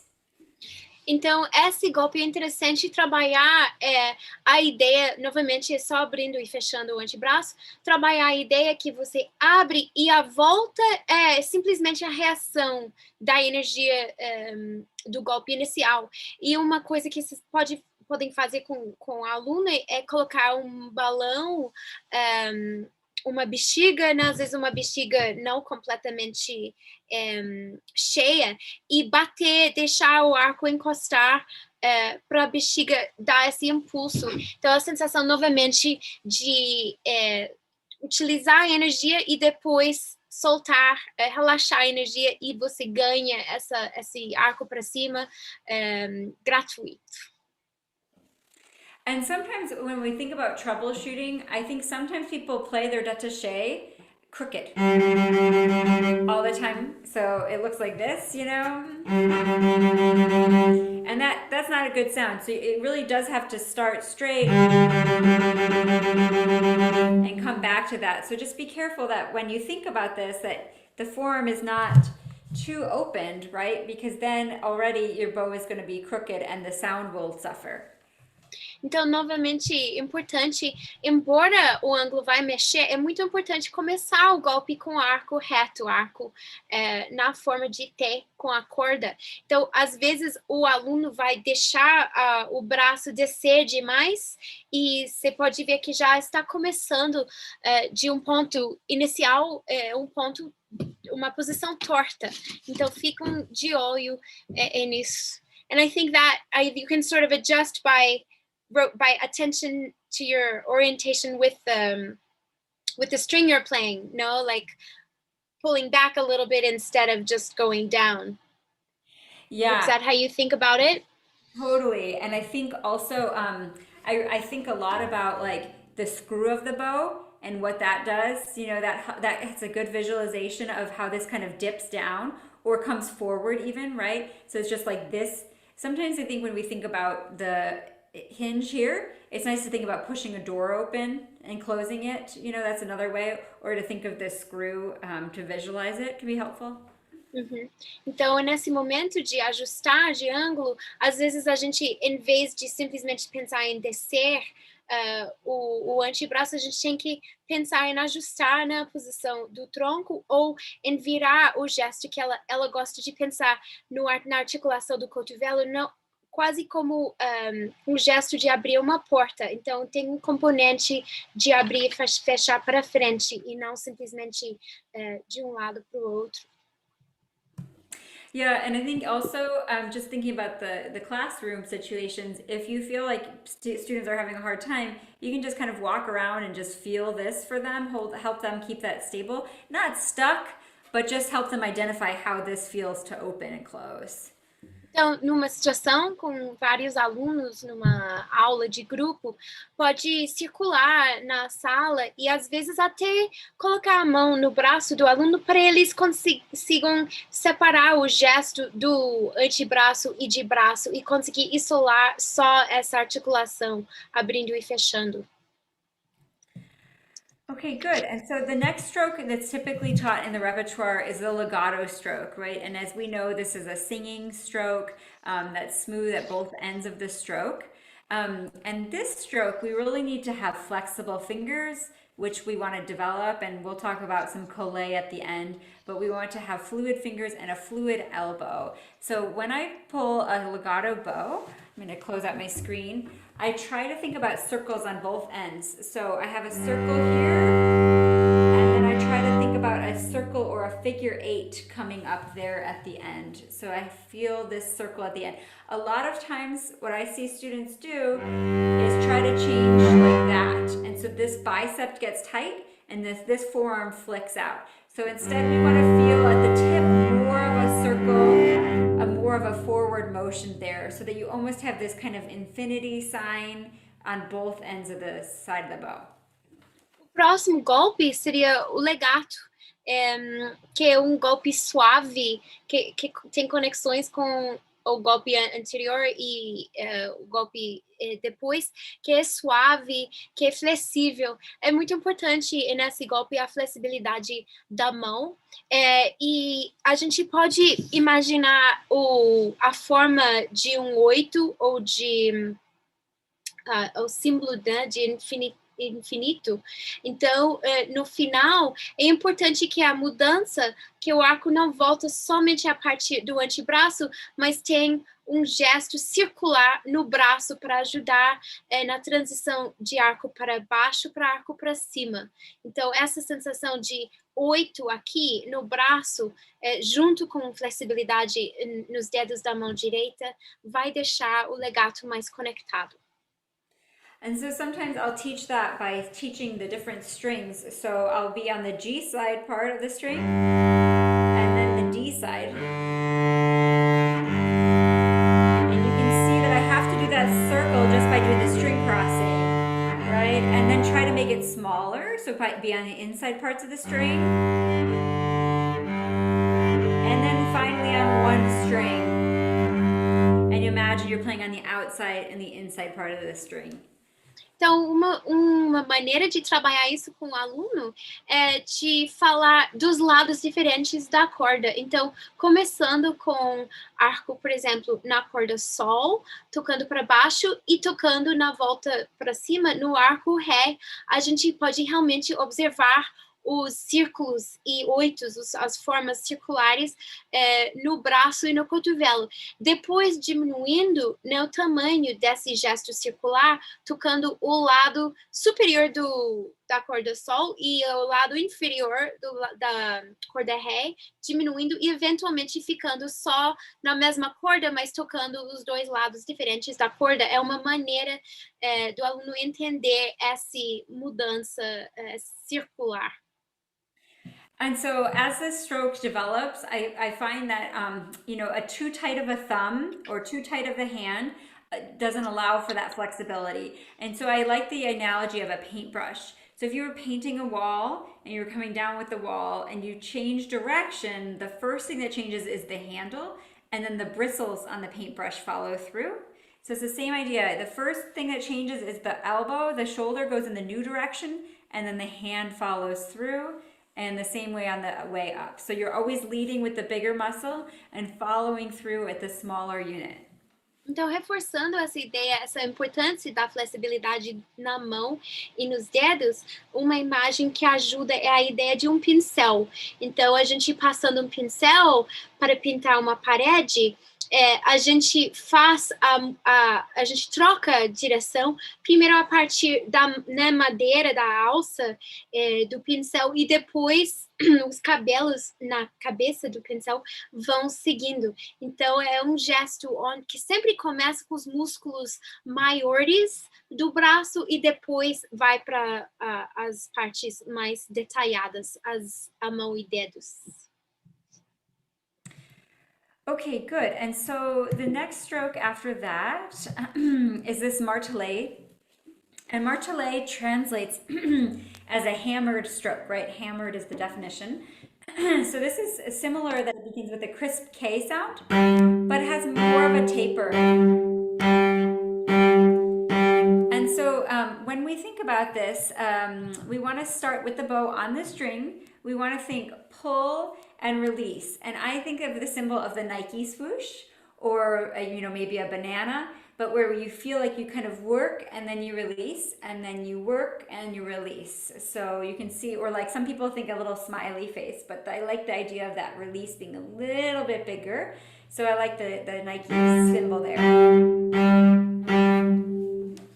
Próximo golpe seria martelet. No martelet é um golpe na corda ainda, com ideia de, martelet de martelo, de bater a corda. Então começa com bastante energia, novamente com articulação como K no início, e depois a nota tem um rabo maior. Então, so really you're making the difference with staccato, that in this case the taper is much longer, that it's a gesture that has more follow through. Exactly. Então a diferença com staccato é que o rabo da nota é maior, é um gesto maior, a energia ainda é focado no início e depois a gente solta a energia, mas a gente deixa o gesto ser maior para ter um golpe um pouco maior, usando um pouco mais arco. A professora gosta muito desse símbolo do Nike, que tem essa sensação, né, de um início mais concentrado e depois solta, ou até a forma de uma banana, né, que tem aquela curva mais fechado e depois abre. Good. Okay. Let's see. Go to the next screen. Okay. So string crossings come up next as just an important thing to know how to do. Obviously, everybody knows what a string crossing is here, but we need to be aware of the bow angle, as we talked some about, and being straight. And so the early games for that are the rock and rolls that we talked about at the beginning, and also this idea of turning your handlebar. So if you're riding a bicycle and you go to make a turn, you're not going to turn your whole body like this, but instead you'll turn out like this. Então, o próximo assunto seria mudanças de cordas, né? Então, é importante aqui, os primeiros exercícios que a gente usa para abordar a questão de mudança de cordas seriam aquele balançando no cavalete e depois tocando nas cordas diferentes, tipo arco-íris. É uma imagem interessante mostrar para eles. A gente pode pensar no gesto de virar uma bicicleta, onde a gente não vira com o corpo inteiro, mas a gente faz um ajuste para frente e para cima, para virar a roda de uma bicicleta. I have to tell you, Meredith, that you mentioned that image in 2018, and I've used it so much. I mentioned it the other day. I just think it's such a great image for switching chords, for switching strings. Yeah. Yeah, it's so great because, you know, you don't, it's not from the shoulder, right? The shoulder gets to stay low. It's all about coming out. And, you know, the interesting thing is the A string is actually lower than the D string, but yet because we feel it so far away, we always overcompensate and try to go like really high with the arm. But in fact, the tip gets to kind of come down. So I think that's an important thing to remember as well. Interessante observar que, na verdade, a corda Lá é mais baixo do que a corda Ré, mas a gente está viciado nessa ideia que é muito alto, então a tendência da gente exagerar no gesto e subir demais o arco. A ponta, na verdade, desce quando a gente chega na Lá. Então, esse gesto de bicicleta é interessante também porque ele deixa o ombro relaxado e passivo, é um gesto que não envolve o ombro. And then other things to keep in mind is how big of a string crossing you want to do. So does the music call for keeping the string crossing small between the strings? Or does this music call for being a little bit bigger and going to more of the outside part of the string? And then what does that do for your arm? Do you need to anticipate the new level sooner? So if I'm finishing up and I know I need to be on the A string, I'm going to have anticipated that. Instead of being here and then going like this, I may move to the A string level sooner. So you can see my elbow prepares that a little bit more. So thinking about the distance of the string crossing is really important as well. Também é interessante observar que a gente precisa pensar como a gente quer tratar a mudança de corda. Se a gente quer deixar um gesto menor e uma mudança mais suave, ou se a gente quer marcar a mudança. Se a gente quer deixar mais suave, isso vai significar que a gente precisa antecipar antes com o braço. Então, eu saindo da corda Sol, se eu quero ir para a corda Lá, eu preciso antecipar com o braço. E esse degrau de quanto a gente antecipa vai deixar a mudança ou mais claro e marcado ou mais suave e sutil. And also important is where you are in the bow and the tempo, because, you know, if I get here, that doesn't work. My whole arm doesn't work at the frog, right? So I have to rely more on my fingers versus if I'm going out farther,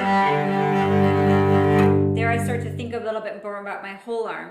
So the placement of where you are in the bow from the tip to the middle and the frog really affects which part of the arm or the fingers or the hand is in motion. Então, também uma coisa que vai mudar o mecanismo da mudança de corda e qual parte do arco a gente está. Então, obviamente, a gente, na ponta, pode fazer, executar uma mudança de corda com o braço, com o antebraço, mas quando a gente chega perto do talão, esse gesto não vai ser conveniente se o andamento é rápido, então a gente tem que envolver mais o pulso e a mão. I think that's such an interesting, I like to do this exercise with staccato or with practicing either finger motion or wrist motion, where you do it, or any kind of articulation where you do it from the frog to the tip, and then the student really ends up seeing, okay, if I want the same result in the sound, I have to use a different part of my body. So you don't even have to explain that to them, because they have to sort of teach it to themselves, because they're trying to, it's, I think, so interesting. You see how relative everything is, that you can't have a formula. This stroke necessarily, I need to use this part of my arm, but it really is a combination of elements. Yeah. I think that's all those kinds of exercises where you try to get the same result in all the different parts of the bow are so efficient. Yeah. Yeah, no, that's a great point. Eu tô só falando que eu acho que qualquer exercício que a gente quer atingir o mesmo resultado acústico, seja uma articulação, curtinho ou uma mudança de corda, a gente tentando manter o mesmo resultado ao longo do arco, acabamos sentindo como a gente precisa adaptar o mecanismo que realmente na ponta, o mecanismo de uma mudança de corda, uma nota articulada, vai ser muito diferente do que no talão, mas então uma maneira de sentir intuitivamente esses pequenos ajustes que acontecem nos pontos diferentes do arco. Okay, good. As we move on then, let's talk about hooked bow or slurred staccato. Some people, it depends on where you are, because some people talk about them as the same, and some people believe there's a really big distinction. And so in the orchestral world, I found especially hooked bow means this dotted rhythm, right? And sometimes hooked bow for teachers is this. So I think just know what you want to use as your vocabulary and be aware that it's different in some circles, just so you're aware of that, and then be consistent for your students. Então, tem uma questão de vocabulário aqui, o hooked bow, eu sempre fico me perguntando como falar, mas acho que seria ritmos pontuados, né, no arco. Então, um ritmo longo, curto, longo, curto, longo,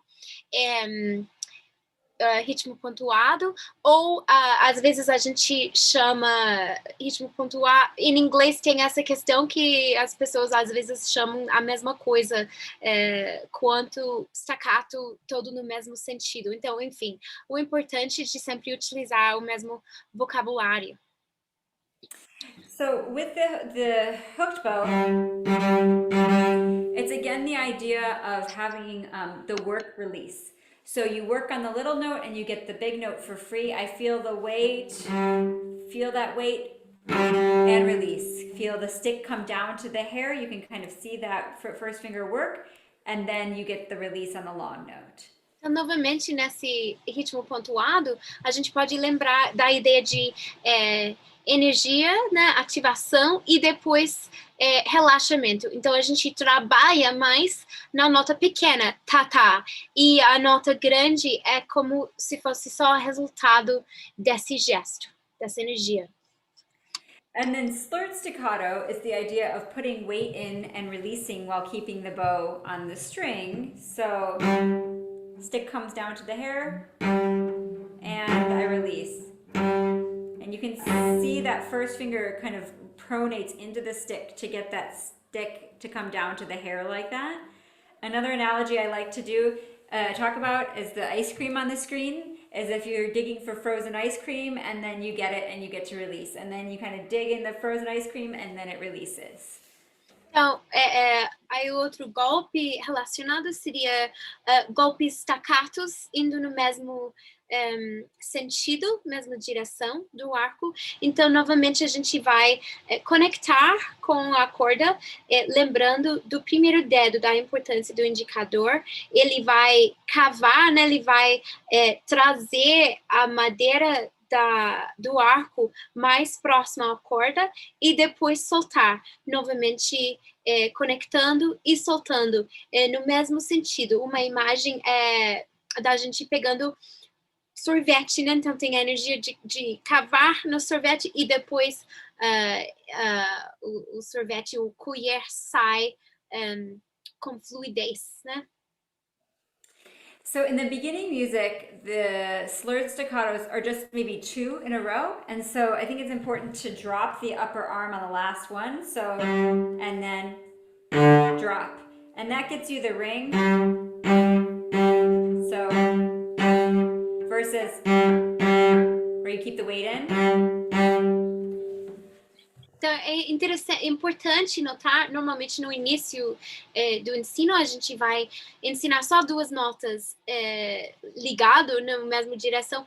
Na segunda nota, tem que deixar o braço descer, né? Deixar o braço relaxar. Se a gente não faz isso, não vamos conseguir a mesma ressonância nessa segunda nota. Então, é importante ficar de olho nessa diferença entre a primeira nota e o segundo, que vai entregar o braço. Now, of course, there's repertoire all the way through the most advanced repertoire with multiple staccatos in one bow.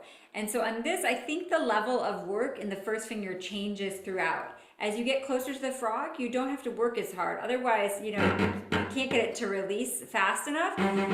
So there you have to think more balance between the first and second finger. I think as you come in, it's not quite the same as it is in the tip. So that feeling changes as you get more advanced into more staccatos in one direction.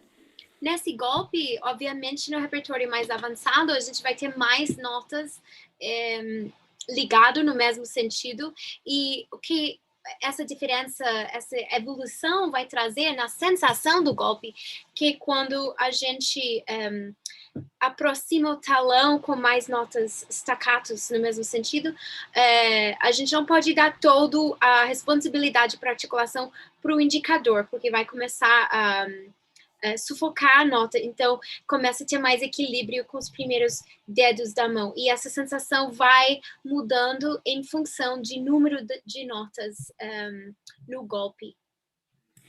And so for the person that asked about bow strokes and kind of how long to expect and what level to expect, these strokes are introduced at the end of the first year of curriculum. If you kind of well, I usually teach Suzuki Book 1, so these are all at the end of Book 1. So these are the harder strokes, and they're saved for the end. The first year is all about the martelé, the détaché, the staccato strokes. So this is like the hooked bow and uppo staccato is not until the very end. Então esses golpes, o ritmo pontuado, o staccato no mesmo sentido, esses golpes, pensando, né, na progressão do desenvolvimento do aluno, seriam coisas para abordar no mais cedo, no fim do primeiro ano de estudo. A professora trabalha geralmente com o método Suzuki, e esses estão aplicados em músicas no finalzinho do primeiro livro. Então, no início, a gente realmente fica mais treinando staccato, détaché e martelé. Good. And then a really big jump now. We'll go to... Oh, actually, I'm sorry, Meredith. I'm looking here and there's a question. There are a couple questions, but there's one that's exactly related. At what point in the teaching and which exercises does develop sound quality at the point? Because we do a lot of work on sound quality specifically at the frog, and then a lot of times the student feels sort of lost when they get to the point. Só parando um momento para pensar na pergunta do Yurten de Matos, eles em que ponto do ensino e quais exercícios podemos desenvolver o som de qualidade na ponta, pois trabalhamos muito talão no início do ensino e quando chega na ponta o aluno fica tenso e com medo. That's a great question. And I think I really use the upper half of the bow for legato strokes or uppo staccato. And if you think about in the repertoire where you really get into a lot of uppo staccato, I mean, that's like years down the road. So I think primarily it's the use of legato bows in the upper half for a while, at least. And so for me, I think it's about being able to transfer the weight. And so I'll do a lot of like stopped bows like this. Stop, feel the weight, pull. stop, feel that weight. And again, that first finger comes to the stick. And I'll do a lot of like push against me like this. I'll hold the bow and have them push so they can really feel that they have that weight, or pull against me so that they feel that they have that weight. But I think breaking up the bow like that and just feeling the weight re-engaged is a really helpful start. Então, na verdade, os golpes que trabalham mais com mais detalhe na ponta são realmente mais avançados. Então, nesse início, onde a gente precisa se preocupar mais com qualidade de som na ponta, é realmente no golpe de legato. Então, o que é mais importante, então, no legato, na ponta, na parte superior, é essa consistência de conexão entre o peso do braço e a corda. Então, um exercício interessante seria de parar o arco ou no meio, fazendo 2 golpes e focando no momento de parado em sentir novamente o peso conectar com a corda, às vezes sentir novamente o primeiro dedo conectar e entregar a madeira para a corda, e depois procurando essa qualidade na ponta.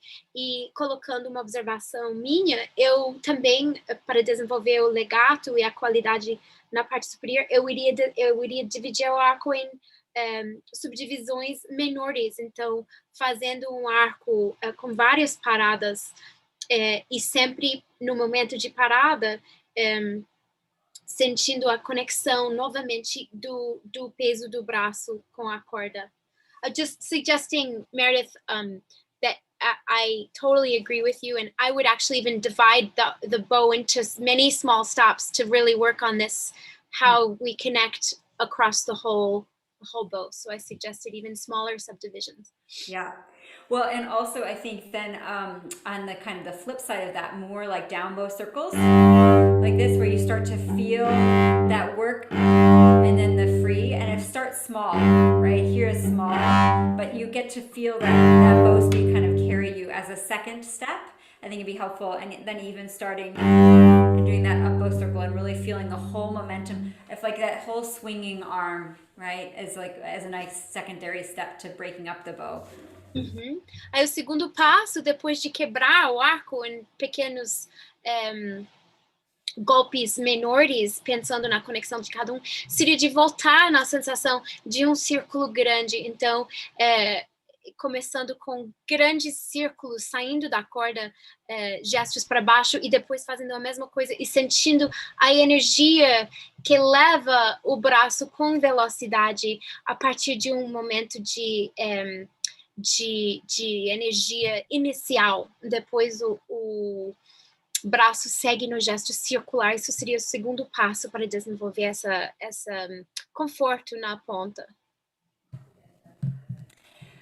Okay, good. So now we jump many levels as we start to talk about spiccato and satie and ricochet. Certainly the satie spiccato, and the satie is not something till you see into the top of the intermediate into the advancing concertos.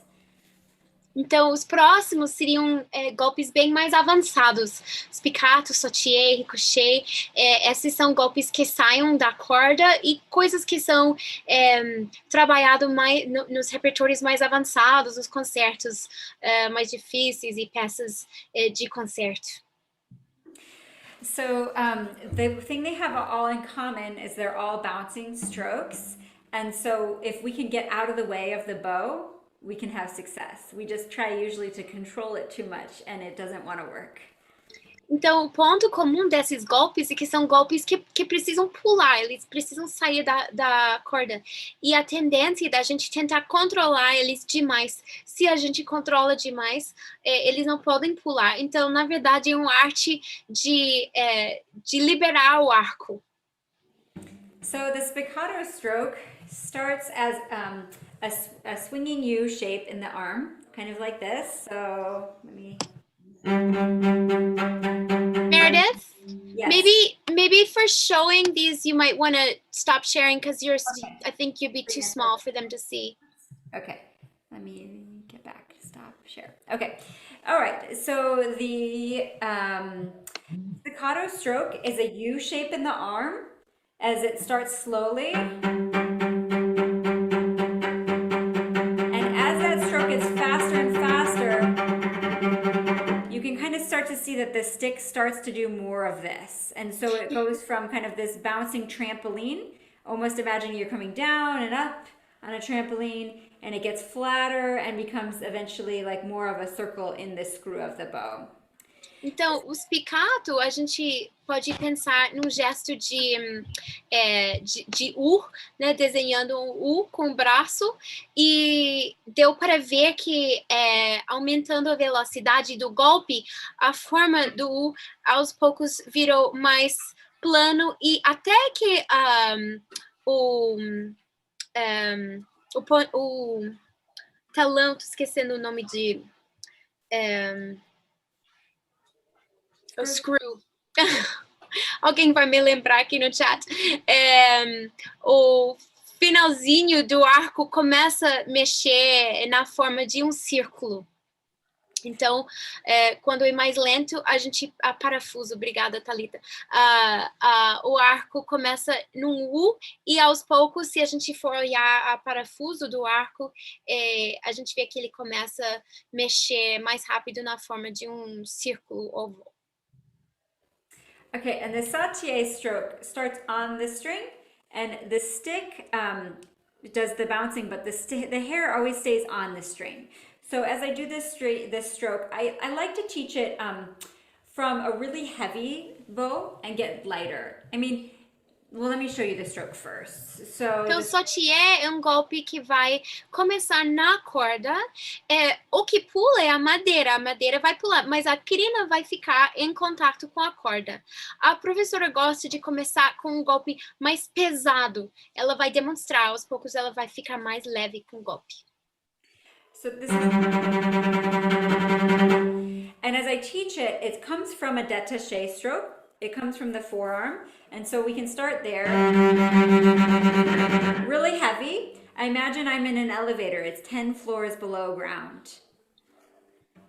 Então, ela começa com a ideia de détaché, que é um gesto de antebraço, e ela imagina que ela está 10 andares abaixo da terra, então ela está com uma sensação de peso grande na corda. So here's level 10, 9, 8, 7, 6, 5, 4, 3, 2, 0. In there somewhere is the détaché, is the sautier. Então, aos poucos, ela começou com muito peso na corda, realmente cavando na corda, e aos poucos ela soltou. Em algum momento tinha um ponto certo, onde realmente o arco estava pulando bem, com facilidade.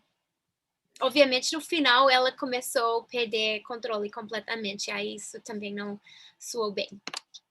So, and it's really how much weight I put here in the hand, you know, as I let go, it starts to bounce more. But some people, I find that's not enough information. So I like to think of like waving my wrist like this, like if you're waving bye to somebody, you know, but on the side like this, or like dusting off water off your hand or something so that this is free. Então é importante que o pulso, que a mão seja livre a partir do pulso, e você pode pensar num gesto de saudar ou de sacudir a mão para tirar a água.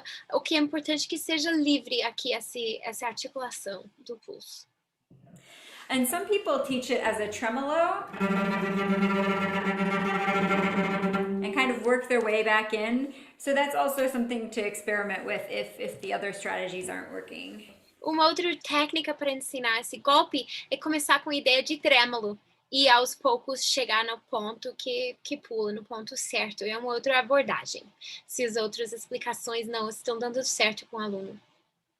I think that I think it's fair to say that this stroke is something that involves a lot of self-discovery. It's something that you just have to experiment with a lot. And so I'd encourage you to try to think about having a heavy hand, having a light hand, having an active wrist, having a quieter wrist. being at the balance point, being a little bit north of it, just moving things around to find out what works for you and what works for your bow. Make sure your bow is tightened enough so that it balances, but not too much that it's too stuck. Então, esse golpe realmente acaba sendo muito pessoal e requer bastante pesquisa pessoal, porque vai depender da pessoa, da sua mão, do seu arco.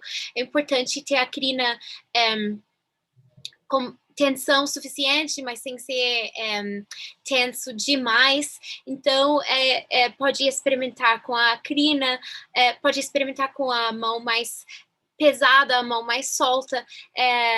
Realmente, os detalhes do golpe e do gesto vão depender do individual, do contexto, do seu equipamento, né? seu arco, seu instrumento e o contexto musical. Okay, and then finally, the ricochet bowing is a bounce stroke, but all in one direction. And I think kids have a lot of fun with this. Remember that it's all about the weight. If you want the stroke to stop, you just put the weight in. If you want it to bounce, you let go, right? So you could have a million if you wanted. And these little bow dribbles are kind of fun to do with kids too. So they can feel that the bow can be free. The bow always wants to bounce. We're the ones that get in the way. Então, o último golpe seria o ricochet, que é um arco que está pulando no instrumento. E a gente decide quando parar, que a gente controle, a gente desce o indicador para parar o pulo. O arco quer pular, então é a gente que para o pulo. As crianças, a tendência deles gostar bastante desse golpe, e você pode fazer uma brincadeira de ver quantos pulos consegue. Okay, good. And so the last stroke I wanted to talk about is collé. And a collé stroke is really the idea, well, collé translates as glued, and it's basically like a pizzicato with the bow. So it's quite an articulate stroke. It sounds kind of like a click. And the idea with the collé stroke is that your fingers basically elongate and then they shorten. And this is the idea of that stroke. And it can be quite a complex stroke to work on. I think if it's not working well, it's because usually the thumb just gets too locked. And so that thumb has to be willing to be flexible and to go with the hand and to straighten and bend more. So if you find that it's difficult, explore the thumb. Então, na verdade, tem mais um golpe, é o collé, literalmente colado, né, de cola, e é um golpe na corda curtinho, que é super articulado, uma articulação com os dedos. Então, o gesto seria essa de extensão e de recolher os dedos. Muitas vezes o que atrapalha esse golpe é um polegar que não seja flexível. Então, se você está tendo dificuldade, o aluno está tendo dificuldade, é interessante prestar atenção na questão do polegar nesse golpe. Great. Okay, so and that stroke I can just kind of show you. You can't really see my hand, sorry. But just really short. Almost like a little pizzicato stroke. Então, é como um golpe de pizzicato, curtinho, só com os dedos. Okay. So now I wanted to show you can see my browser now, yes? Yeah. Okay. So I wanted to show you a few different method books. These are the ones that are available on IMSLP. This method is the Fouillard, and this method is really great. It has all kinds of left-hand things as well, but it has a really good bow section starting at the last part, the fifth part on page 39. Então, por último, a professora vai falar um pouquinho sobre alguns métodos que ela gosta, todos disponíveis no IMLSP. Esse primeiro foi exercícios diários, e a sessão sobre arco começa mais, eu esqueci a página que ela falou, mas aqui a sessão 32, na segunda parte do livro. And so you can see it presents all different kinds of bow strokes, and here, for example, you're going to get some of that upper half work because it's an alternate bowing. And it really takes you through all different kinds of levels of bow strokes and all the way through sautier. And so I think this is a really nice method.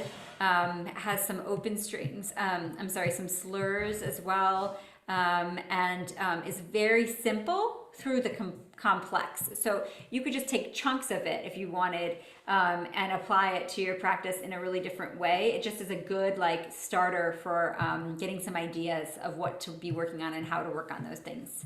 Então, é excelente resumo. Começa com coisas bastante simples e vai para os arcados mais complexos. Ela acha bem interessante como uma revisão e para ter ideias novas, quais coisas trabalhar e como trabalhar eles. Yeah, so I'm just kind of scanning through here. You can see there's more string crossings here as you get through it and more double stops. So it's pretty comprehensive in that way. Então, é bastante completo, tem cordas duplas. I find this method just so visually dense that it's like a little overwhelming to look at, but lots of good content. Yeah, I think I totally agree. I think that's why it's so good to just take one or two things from it and apply it to what you need. And then when you get sick of that, go back to it. Então, esse método é muito denso, tá muito cheio de informação. Acho que até visualmente é um pouco complicado de acompanhar, mas é ótimo para pegar uma coisa, outra coisa, algumas ferramentas e aplicar para o repertório e os exercícios que você está fazendo e depois voltar por outras ideias. É um ponto de partida para estimular ideias para trabalhar. I think also what's tricky about that, and not the subject I'm going to show, but some of the subject is that you have to kind of memorize the etude, right? And then apply the pattern, which I think can kind of be tricky for kids. I don't know. I had a problem with that as a child. So I think I don't like that. Even now, I don't like that. Outra questão desse estudo, e tenho... também acontece em Celtic, que às vezes você tem que memorizar o padrão inicial e depois aplicar os padrões diferentes, e isso pode ser complicado para o aluno. Okay, and the next one here is the Spritzmacher, and again, this is mostly like for string crossings, if you were just looking for something else, and different parts of the bow to be trying these things in. It's not quite as comprehensive, but it's just another nice resource to have, especially if you're getting bored. Esse é o Grutzmacher, também estudos diários, também bastante material para trabalhar mudanças de corda. É um pouco menos compreensivo do que o Foiá, mas tem muitas ideias boas, então é interessante pegar para intercalar, né, com outras coisas, outros estudos.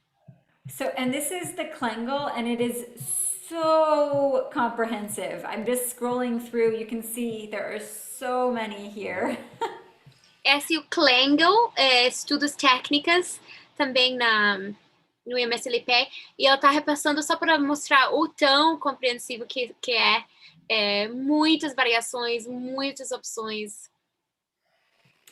So, and then let's see here.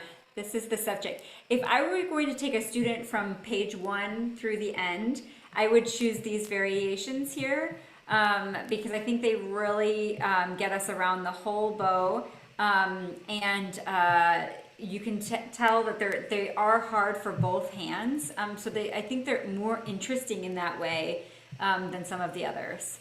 O Sevcik seria a escolha da professora se ela quisesse começar na página 1 e fazer uma coisa compreensível, porque realmente aborda todas as técnicas, todas as partes do arco.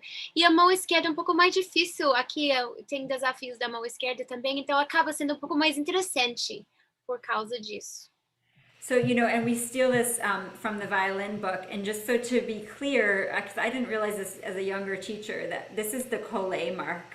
So yatata collé collé collé da da da gum bum bum. So you get to really practice that motion through this method.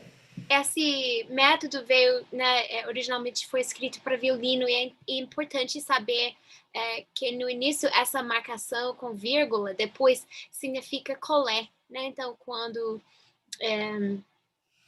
quando você estuda é bom saber que isso é colé. And then I wanted to show you the later ones here. So lots of Sautier work, and as you get further along, they get more demanding for the left hand. So I think that keeps it more interesting.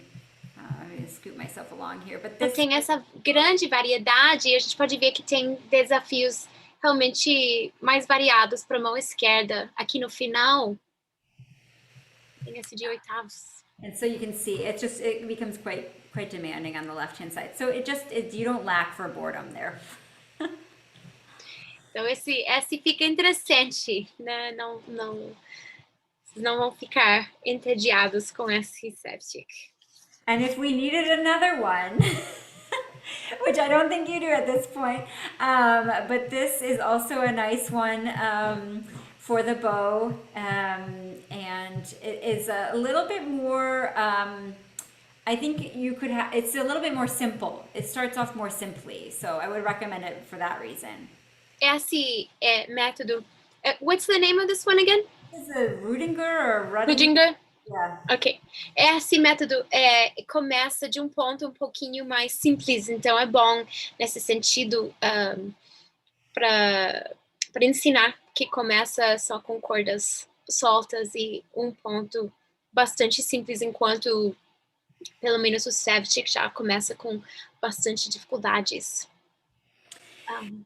So, I mean, there's so many sources out there to draw from, but I think the most important thing is that you find for your students that you have a system that you're working through, that you're addressing all these different bow strokes, and that, you know, you have 3 or 4 exercises that you want them to be doing, and then when those are getting old, you can pull in something new. You know, I don't know what you think about this, but my feeling is that it's important to be kind of systematic with the bow in a way that I don't feel we have to be as systematic with the left hand, because it's like there are these very specific strokes that need to be covered. Do you agree with that, Meredith? I totally, and I do think that, like, again, I think ultimately the right hand's harder, you know? Yeah. Everybody thinks the left hand is so demanding because it moves so much this way, but I think if the right hand doesn't have the clarity, then you just can't play all that virtuosic stuff. I mean, I know that I somehow, you know, and I won't recount my whole history as a student, but I had some holes about like specific strokes that I was asked to do, but that I had never learned. And so actually some strokes only as a teacher, I really like sat down and was able to dissect, no, this is what this stroke is. This is, you know, that's the whole thing you did with which part of the arm and what do you want. And if it's on there are quite a few strokes that I I just sort of played them because someone would ask me to, and I hadn't done that.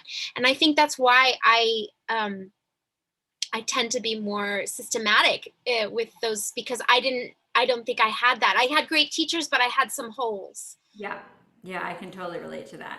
Yeah. Tô só falando aqui com a professora que eu acho que a mão direita requer uma abordagem um pouco mais sistemática. Ela comenta que ela acha, no final, a gente fica mais apavorada com os desafios da mão esquerda, mas realmente ela acha que a mão direita é mais difícil. E com certeza eu acho que a gente precisa de um conhecimento um pouco mais estruturado, porque a gente precisa identificar quais são os golpes e como fazer, qual que é o resultado, qual que é a parte do braço e a parte do arco que a gente precisa utilizar. Eu, pelo menos na minha aprendizagem, embora eu tive professores excelentes, eu tinha uns buracos, e então eu estava em situações onde eu tinha que fazer algum golpe e eu não sabia exatamente o que eu tinha que fazer, porque não foi repassado para mim de uma forma sistemática, não porque não tinha professores bons, mas porque tinha algumas irregularidades no meu caminho. Então, acho que a gente pode ser um pouco sistemático com esses golpes. Meredith, I want to just take a minute. I think we'll have time to talk about, you know, some more questions about artistry and so forth. There are just a couple of questions here, but I think we've addressed some of them. So one question, kind of a general question, it's not about right hand, but about motivation. Como a professora, o Alexandre dos Santos, como a professora faz com alunos que já tocam violoncelo há muito tempo e percebe que eles não têm tanto interesse como antes? So question about motivation, what do you do if you get a student that's played for a while but isn't lit up, you know, doesn't have the same interest that maybe they once did? Yeah, so motivation is usually external or internal. And as we evolve, we want to develop that internal motivation. And that's tricky because sometimes we've relied on the external so much. So I think it's a little bit about understanding where the student is coming from. And I would ask a lot of questions to kind of understand what gets them going. You know, is it like, okay, some kids just want to pass the next thing, right? That's the external motivator. Or some kids really want to make a beautiful sound, or they really enjoy emulating a certain artist. So I think first start with questions and then try to decipher, like, where are they developmentally? Are they relying on one motivator over the other? Então, uma chave para motivação do aluno é de entender que tem motivação interna e motivação externa. Então, às vezes a gente faz uma coisa porque a gente quer passar para o próximo nível, ou a gente quer fazer uma coisa porque a gente quer ouvir aquele som e não estamos ligados com a confirmação externa. Então, ela recomenda que faz muitas perguntas para aquele aluno, o que é que realmente inspira essa pessoa, o que essa pessoa gosta, e para descobrir onde reside essa motivação, e que eles gostam, e trabalhar um pouco essa questão de motivação interna e externa. And I think it can be really important to know kind of what got them into this business in the first place, you know, and trying to connect back with that. So again, asking them questions, but then knowing, like, if they love making music with people, it's such a challenge right now, you know, but maybe that's the thing that they need to do, is they need to have that recital, or maybe they need to have the goal ahead of them. And I think also, like, going into a practice session, really set specific goal in mind of, okay, I want to accomplish these things, and trying to track them, and what did I struggle with and not get to, and what questions do I have for my teacher.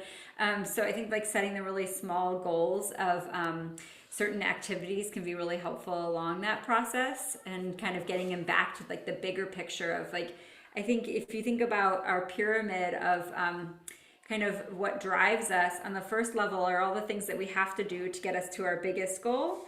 And so the biggest goal may be to someday get into an orchestra, but, you know, that's kind of an external goal in and of itself.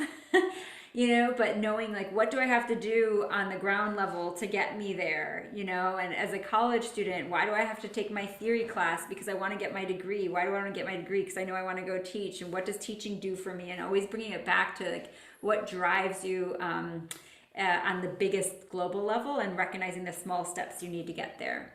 Então, também é importante saber, entender por que o aluno escolheu essa na área de estudo no início, o que foi que chamou aquele aluno, e refletir na questão de objetivos. Então, a gente precisa, às vezes, é um aluno que gosta de tocar junto com outras pessoas, então é importante colocar um recital, é importante ter um objetivo que vai estimular aquele interesse daquele aluno. E, às vezes, a gente, para ter motivação no dia a dia, a gente precisa de duas coisas. A gente precisa de objetivos muito específicos quando entramos na sala de estudos, mas a gente também precisa de ter um entendimento um pouco maior, numa escala maior de, bom, quais são meus objetivos? Eventualmente eu quero tocar numa orquestra, eu quero ter um trabalho dando aula em universidade, eu quero fazer gravações na música popular. E isso sendo o objetivo no pontinho da pirâmide de atividades e deveres, aqui no fundo são as coisas que a gente precisa fazer cada dia para construir essa meta eventual. Então, é importante explorar as nossas motivações e também nossos objetivos, né? And then there's just one kind of specific here that maybe you've already answered, but I think it's a little bit, you probably can speak to, specifically about staccato volante, about flying staccato. So I think there's a little bit of confusion about what's the difference between, if there is, between flying staccato and slurred staccato. And that may have been my translation. But do you have any example, sort of simple or playful example to teach this technique? So I think I've maybe conflated two techniques because, well, I don't know how you would speak to the difference between slurred staccato and flying staccato. I would think of them as slightly separate things. Let me just read that one in português. Então, tem uma pergunta sobre staccato volante. Eu acho que às vezes na minha tradução eu juntei duas coisas sem querer. A staccato volante, que é uma coisa um pouco mais rápido, que pula um pouco da corda, e staccato dentro da ligadura, que seria um staccato mais controlado. Mas a pergunta sendo sobre staccato volante, a professora teria algum exemplo lúdico descomplicado para ensinar essa técnica? Yeah, that's a great question. I think of one a little bit more horizontal. You know, I think the flying staccato a little bit more broadly, and I think the upbow staccato more in the string. And so I think if I think about the way the arm moves, I just think like a little bit more sweeping in the motion versus a little bit more articulated, you know, and a little bit focused in the string. Então, pensando na diferença entre essas duas coisas, ela propõe que staccato volante é uma coisa que vai horizontal, que tem um gesto mais horizontal, que continua o gesto, enquanto staccato ligado é uma coisa um pouco mais colada na corda, um pouco mais articulado e conectada na corda. Yeah, and then I don't know if you have an example of how to teach this, but I think it was fairly clear. I would love to get to your thoughts on artistry, so I'm going to just propose that. Gente, a gente tem alguns momentos, aqui uns 10 minutos, nos restam aqui, e eu gostaria de deixar esse tempinho para a professora falar um pouco mais da criatividade e da questão de expressividade individual, lembrando essa ideia que o arco é a voz, né, da pessoa, e eu acho que é um pouco inevitável que essa conversa foi um pouco técnica, porque a gente precisa ensinar essas técnicas, mas lembrando que nosso objetivo não é técnico, nosso objetivo é criativo. So just remembering what you said about the voice of the student, and that although this presentation by nature is a little bit technical because we're talking about how to pass very specific things, our goal is to give tools for creativity, and I think it would be nice to be able to end the day with your comments on that. I know we don't have time for your whole presentation, but I don't know if there's part of it, and you don't need to share it, but if you want to comment on some specific part of it, that would be great. Sure. Yeah. No, I totally agree that I think every line that we play needs contour, right? Every line needs intention. We need to know where we're going, where we're coming from. And so I think the bow is king in that, right? It's so important in deciding that contour of the line. Então, cada linha musical que a gente faz precisa de contorno, precisa de direção, precisa de intenção musical. E tudo isso vem do arco.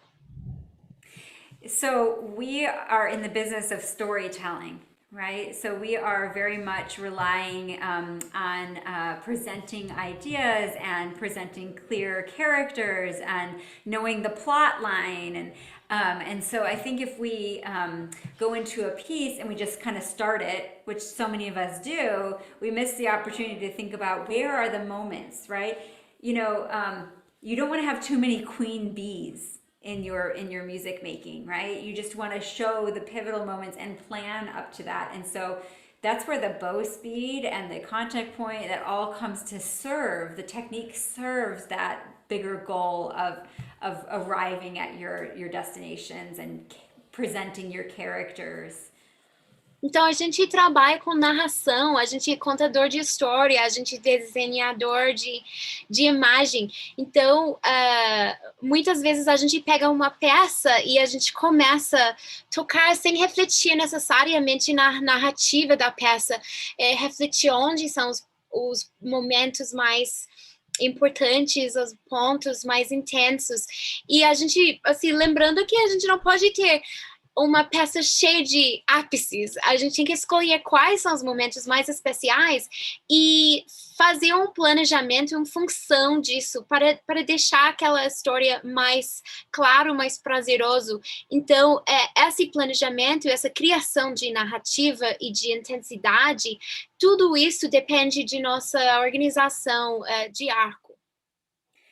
So I'm putting in the chat this adjective sheet by Karen Tuttle. Oh, thank you. I've been looking for this. I couldn't find it. I think you gave it to me before. Okay. That's great. O André e o Thalita, vocês podem copiar. A professora está compartilhando um documento maravilhoso que eu estava procurando esses dias e não achava. É uma lista de emoções e adjetivos que a professora Karen Tuttle, grande professora de violino, criou. And you know, the nice thing about this categories is that it's split into different emotions, but they're really specific. So instead of just saying something's angry, you can say that it's, you know, driving or that it's wailing, you know, and I think it allows us to think about the bow. So, sorry, you can say that. Então, essa lista a gente vai repassar para vocês em inglês, mas vocês podem ir traduzindo para ter uma ideia. É uma lista de emoções, mas não são emoções gerais, tipo raiva e felicidade. São muito específicas. Então, caprichoso,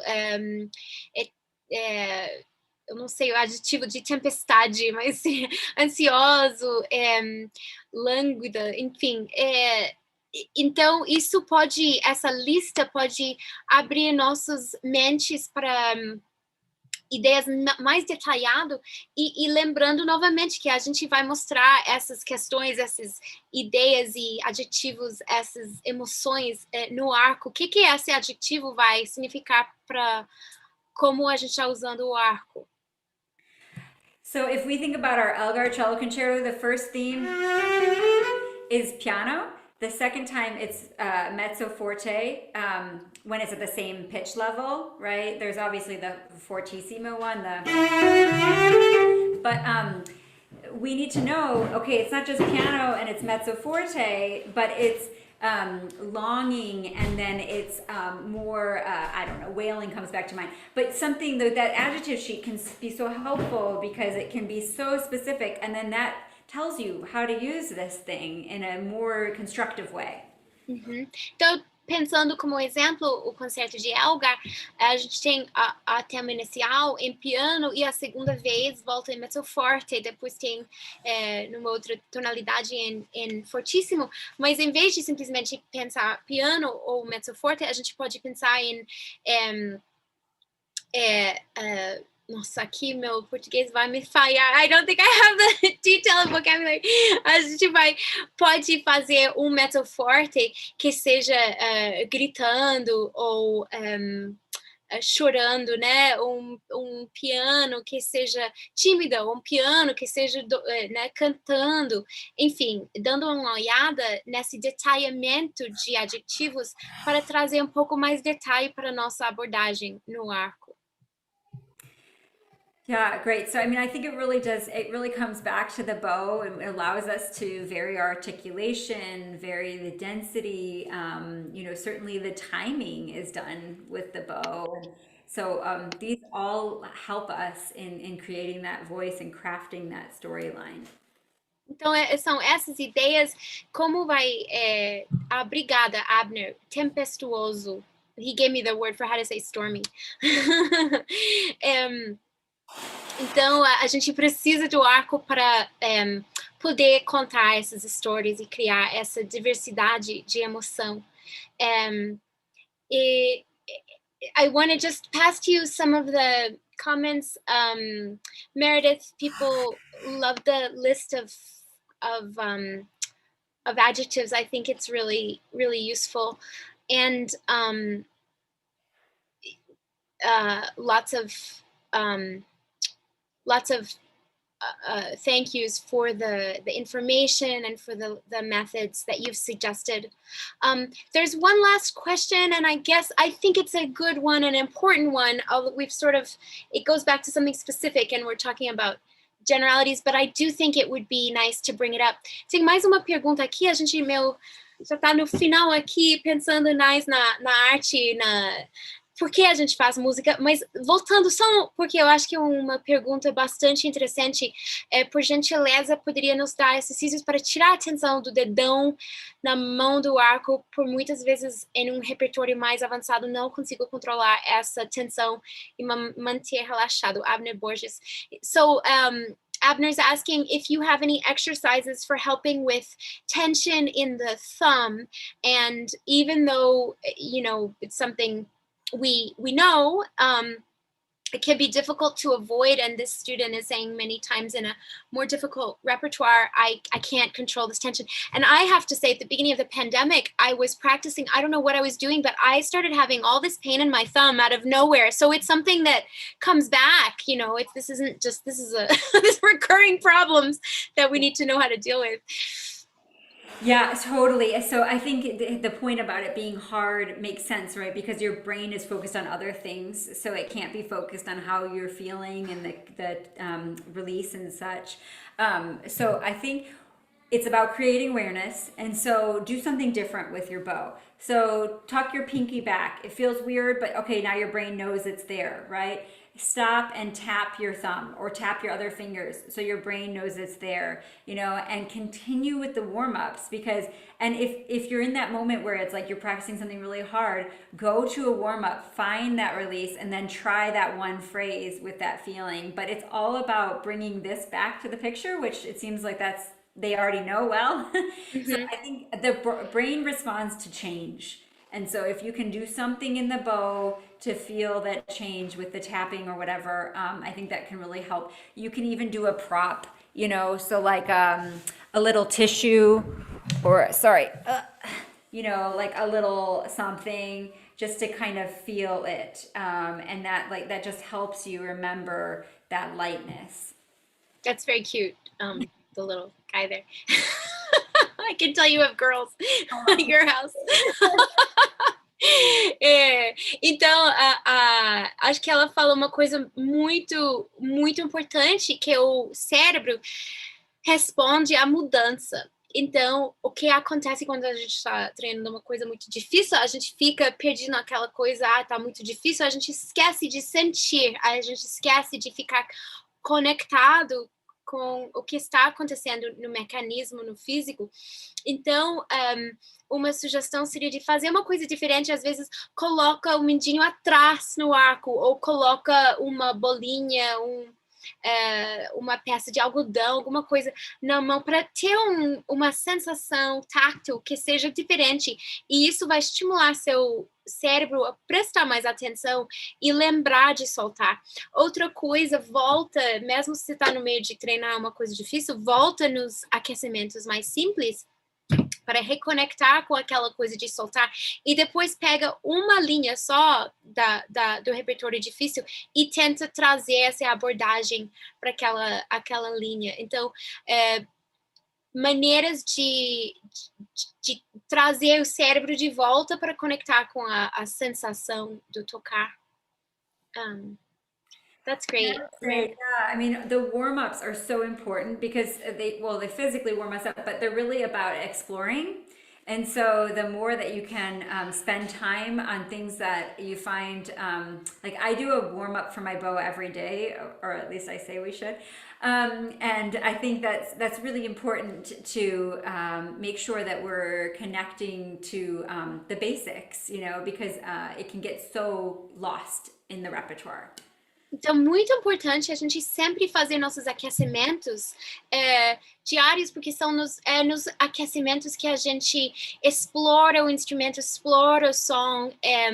Além de aquecer o corpo, a gente está acordando a mente e tendo um momento de conexão e exploração. Então, é importante sempre manter esse momento de aquecimento para manter uma técnica saudável. Great, Meredith. Well, thank you so much. I know they're gonna really appreciate besides what you've passed here, but also the materials that you sent. Thank you for that. And I've put your contact so people can be in touch with you. But that was great. And I do expect you to not need a translator in a year or two the next time you come. So prepare yourself. I'm going to need a long time. So, thank you. Então, agradeço muito a professora. Eu estou falando para ela que a próxima vez ela tem... É o terceiro evento que eu faço tradução para ela, então a próxima vez ela tem que falar um pouquinho, pelo menos, de português. Muito grata para a presença dela aqui, para as informações. Nas informações escritas que a gente repassou para os inscritos no curso, vem o contato dela de e-mail para quem tem perguntas. E muito obrigada novamente pela presença, pelo interesse de vocês. Amanhã a gente vai ter um dia para falar sobre questões um pouco mais, abordar questões um pouco mais gerais. De manhã vão falar de métodos, de repertório, de jogos musicais, de abordagens para aula. E à tarde vamos ter uma apresentação, uma reflexão sobre trabalho em projetos sociais. Então, espero que vocês vão poder participar e obrigada pela presença. Thank you, Meredith, and all the best. Good summer to you. Vou encerrar, então, gente, até amanhã. Bom fim do dia.